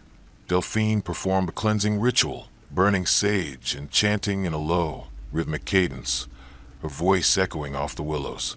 As she finished, a gust of wind scattered the ashes, and a low moan rose from the trees, not angry but mournful, as if releasing a long-held breath. Ellen felt a weight lift, but the air remained charged, the river's surface rippling with no breeze. Delphine warned them to never return, her eyes grave. She's at peace, but the land remembers. The disturbances in Mobile stopped, but Ellen and Tom were changed. They moved north to Birmingham, leaving their journals behind, Unable to shake the feeling that Eliza's eyes followed them, Ellen donated her sketches to the Mobile Historical Society, where they remain, locked in a glass case, the ink still seeming to shift under certain lights. Cahaba remains a ghost town, its ruins a draw for historians and thrill seekers. Park rangers warn against camping after dusk, citing reports of strange lights and whispers near the river. In 1980, a hiker found a silver brooch near the cemetery, engraved with Yell, its clasp bent as if torn off in a struggle. Locals believe Eliza's spirit still wanders, her gown trailing through the ruins, her wail echoing on stormy nights. In 1995, a group of students camping near the river reported a figure watching them, her eyes glowing like twin moons. One student, a history major named Clara, found a soaked letter in her backpack the next morning. Its ink smudged but legible, he lied. The paper smelled of river mud, though Clara swore she'd never gone near the water. Cahaba's streets are quiet now, its mansions crumbling further with each passing year. The river runs deep, its currents hiding secrets that surface only in the dark when the wind carries a woman's cry, her voice a lament for a love betrayed. The town's ruins stand as a monument to its past, but the cemetery holds its heart, where Eliza Langston waits, her spirit bound to the land, her story a reminder that some wounds never heal and some ghosts never forgive. Old Cahaba is more than a ghost town. It's a place where the past breathes, its shadows alive with a sorrow that clings to those who linger too long, daring to listen to the river's whispered truths. Story 4. The Curse of the Bell Witch. Adams, Tennessee, in the autumn of 1817, was a speck of a town, home to fewer than 700 souls, nestled in the rolling hills of Robertson County. Tobacco fields stretched under wide, cloudless skies, their golden leaves whispering in the breeze, while log cabins dotted the landscape, their hearths glowing with the warmth of family life. The Bell family, John, Lucy, and their 9 children, lived on a prosperous 320-acre farm, their days filled with the steady rhythm of planting, harvesting, and evenings spent telling stories by the fire.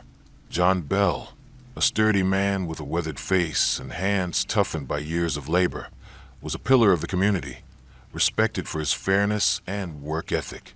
Lucy, his wife, was a gentle soul, her nimble fingers crafting quilts that adorned their home, her voice soothing her children through stormy nights. But in the fall of 1817, a malevolent force descended upon their farm, a spirit that would come to be known as the Bell Witch, its wrath so relentless it would drive a man to his grave and leave a legacy of fear that still haunts Adams. This is the story of a curse that gripped a small town, a terror born of vengeance and tied to a cave that locals shun after dark, its shadows holding secrets that refused to rest. The disturbances began subtly, as malevolent forces often do. Scratching noises echoed at the windows of the Bell cabin, faint at first, like branches tapping in the autumn wind. Footsteps creaked in the attic, heavy and deliberate, though the trapdoor remained locked. John dismissed them as vermin or the settling of the old house, built a decade earlier when the family moved from North Carolina. Lucy, her instincts honed by years of raising children in a land still wild with the memory of Shawnee trails, felt a deeper unease, her prayers growing longer each night. Their youngest daughter, Betsy, a lively 12-year-old with auburn hair and a knack for weaving tales as vivid as her mother's quilts, was the first to sense something sinister. She'd wake in the night, her blankets yanked to the floor, her hair tugged by invisible hands. By November, the disturbances grew violent. Betsy's bed shook as if alive, her screams piercing the household as red welts appeared on her arms, the marks of unseen claws. The Bells gathered in prayer, their voices trembling over the book of Psalms, but the air grew thick, a shrill, mocking voice cutting through their words. "I am Kate Batts," it declared, naming a neighbor who died in 1816 after a bitter dispute with John over a land deal gone sour. "I'll make you pay, John Bell, till your bones are dust." Kate Batts had been a reclusive woman, her small farm bordering the Bell's sprawling fields.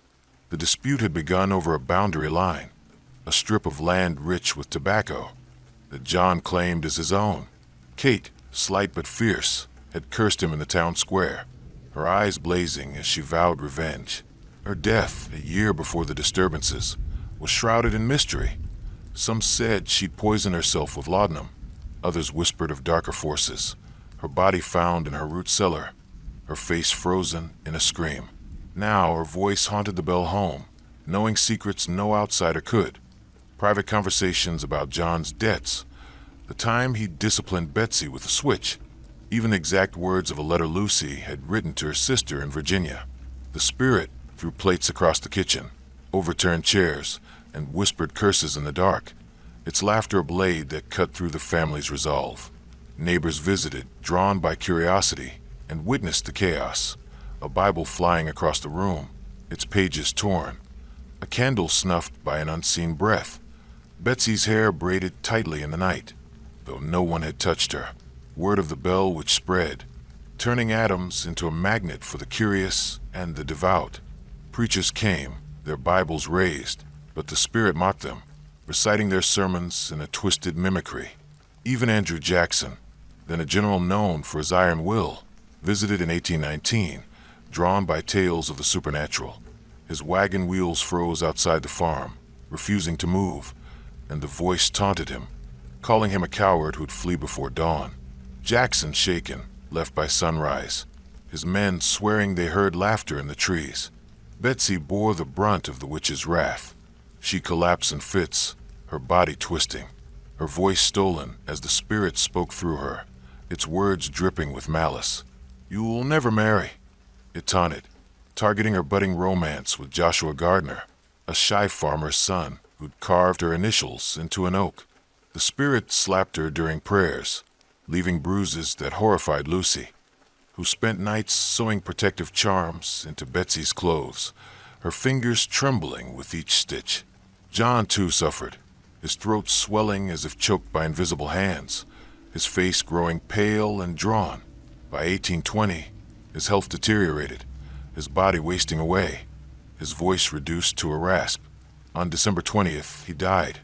A vial of poison found by his bedside, its contents black and viscous, unlike anything in the family stores. The voice cackled, claiming credit. I gave him a taste of hell. The Bells buried him in the family plot, the earth cold and unyielding, but the witch's laughter echoed through the fields, its presence undimmed. Lucy, heartbroken, clung to her children, her faith tested but unbroken. The family fled to a new farm, hoping distance would weaken the spirit's grip.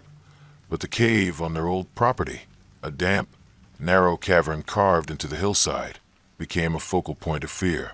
Locals reported seeing a woman in black near its entrance, her eyes glowing red, her form dissolving into mist when approached. Children whispered of voices from the cave, calling their names, luring them closer with promises of secrets. The Bell Witch's terror didn't end with John's death. Betsy broke off her engagement with Joshua, her spirit crushed, her dreams haunted by the voice. The family's new farm wasn't spared. Tools vanished, livestock sickened, and Lucy woke to scratches on her arms, as if the witch followed them.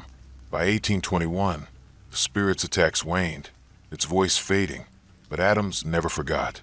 The cave became a legend, a place where teenagers tested their courage, only to flee at the sound of whispers or the feel of cold hands in the dark. In 1975, a group of Clarksville teens, drawn by the tale, camped in the cave, daring each other to stay the night. Sarah, 17, a bold girl with a penchant for ghost stories, felt a hand grab her ankle, dragging her toward the cave's depths. Her friends pulled her free, but her ankle bore bruises shaped like fingers, the marks lingering for weeks. She swore she saw a woman in black, her face twisted in rage, her voice hissing, "Leave this place." The group fled, their flashlights failing, the cave's air thick with a presence that seemed to pulse. The cave is now a tourist site, its entrance gated, but rangers warn against lingering after dusk. Visitors report whispers, sudden chills, and glimpses of a figure in black, her wail echoing from the stone walls. In 1985, a local historian, Mr. Thompson, found a bundle of letters in the cave, tied with twine. Their ink faded but legible, dated 1816. They were written by Kate Batts, detailing her hatred for John Bell and a vow to curse his blood. The letters hinted at rituals performed in the cave, offerings to forces older than the town, tied to the Shawnee who'd once walked the land.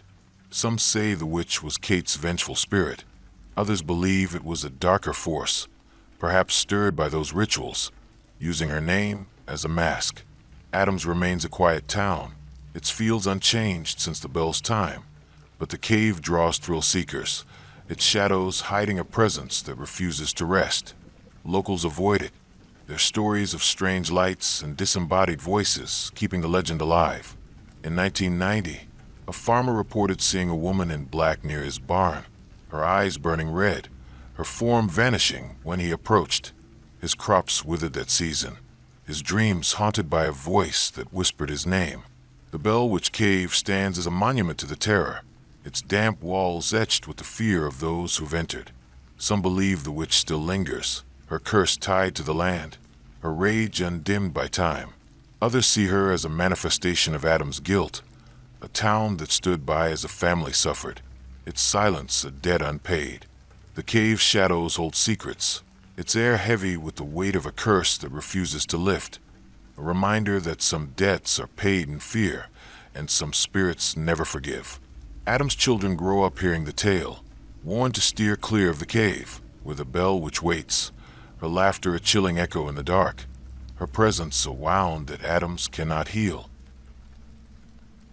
Story 5. The Shadows of Point Pleasant.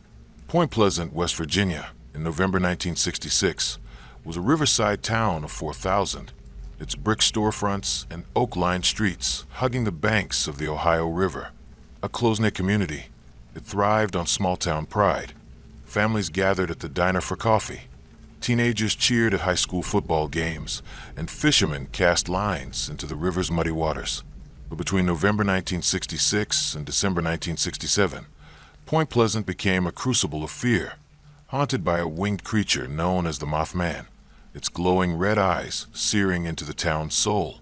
The creature's sightings, paired with the tragic collapse of the Silver Bridge, which killed 46 people, left a scar that never healed, cementing Point Pleasant's place in the annals of the uncanny. This is the story of a town's descent into terror, where whispers of a monster mingle with human tragedy, and the shadows of the TNT area still hold secrets that watch with crimson eyes. The first sighting came on November 15th, 1966, in the TNT area, a sprawling World War II munitions site north of town, its concrete bunkers overgrown with weeds and rusted barbed wire.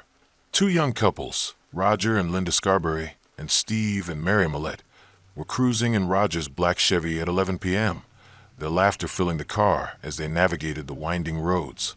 Near an abandoned generator plant, they saw it, a 7-foot figure with bat-like wings, its eyes glowing red like burning coals. It stood by the road, its form humanoid but wrong, its wings folded like a cloak. When Roger slowed, it lunged, chasing the car at speeds over 100 miles per hour, its screech piercing the night like a blade. The couple sped to the Mason County Sheriff's Office, their faces pale, their story spilling out in gasps. Deputy Millett Halstead, a no-nonsense man with a crew cut, searched the area, finding claw marks gouged into the asphalt, but no creature. He chalked it up to a prank, but the fear in their eyes lingered in his mind. The sightings multiplied, each more unsettling than the last. A farmer, Old Man Jenkins, saw the creature perched on his barn, its wings casting a shadow that swallowed the moonlight. He fired a shotgun, but the figure vanished, leaving only a scorched smell in the air. A mother, Clara Thompson, watched it hover over her car on Route 62, its eyes locking onto hers, her toddler screaming in the back seat. Pets began disappearing, dogs found torn apart in the TNT area, their blood staining the grass. Strange lights flickered in the sky, darting like fireflies, but too fast, too deliberate. Men in black suits appeared in town, their faces pale, their questions oddly precise. "What did you see?" Did it speak? Residents grew paranoid, locking doors and keeping rifles by their beds. The TNT area, once a teenage hangout, became a no-go zone. Its bunkers rumored to hide government experiments, UFOs, or something older, tied to the Shawnee, who'd once hunted the land. Connie Carpenter, a 19-year-old waitress at the Point Pleasant Diner, became a focal point of the mystery. On November 27th, she saw the Mothman outside her home on Maple Street, its wings folded, its eyes burning into hers. She collapsed, her head pounding, and suffered migraines for weeks, her dreams haunted by a voice that wasn't her own. "A great fall is coming," it whispered, its words cold and final. Connie confided in her uncle, Harold, a bridge worker who dismissed her fears, but grew uneasy when she described the creature's gaze. The town buzzed with theories. Some called the Mothman a mutant, born from the TNT plant's chemical leaks. Others saw it as a demon, stirred by the land's bloody history. Shawnee battles, Civil War skirmishes, and unmarked graves. The local paper, the Point Pleasant Register, dubbed it the Mothman, its headlines fueling fear and fascination. Churches held vigils, preachers warning of judgment, while teenagers dared each other to visit the TNT area, their flashlights trembling in the dark.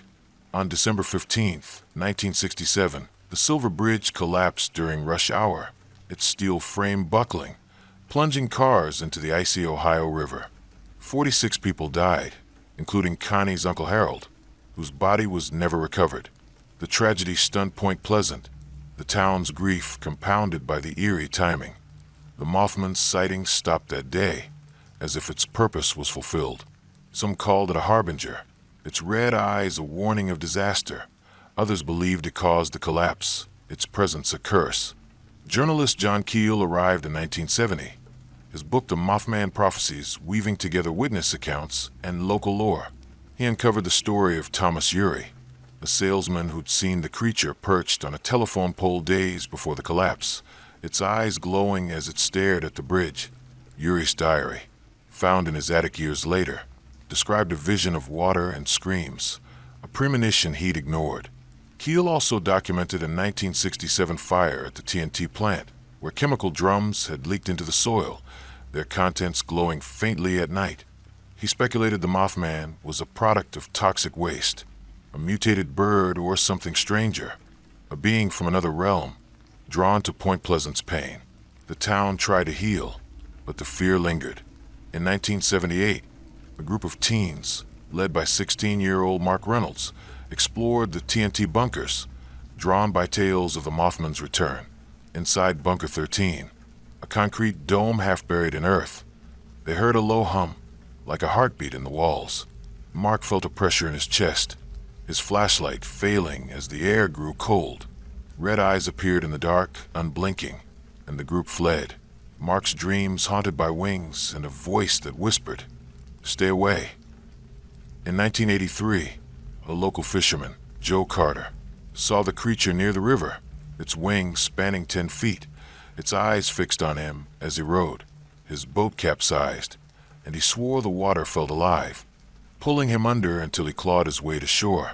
Point Pleasant rebuilt, erecting a new bridge, but the TNT area remained a place of dread. In 1990, a hiker found a rusted locket in a bunker engraved with CT, Connie Thompson's initials, though she swore she'd never lost it. The locket was cold to the touch, its clasp stuck with a residue that smelled of chemicals.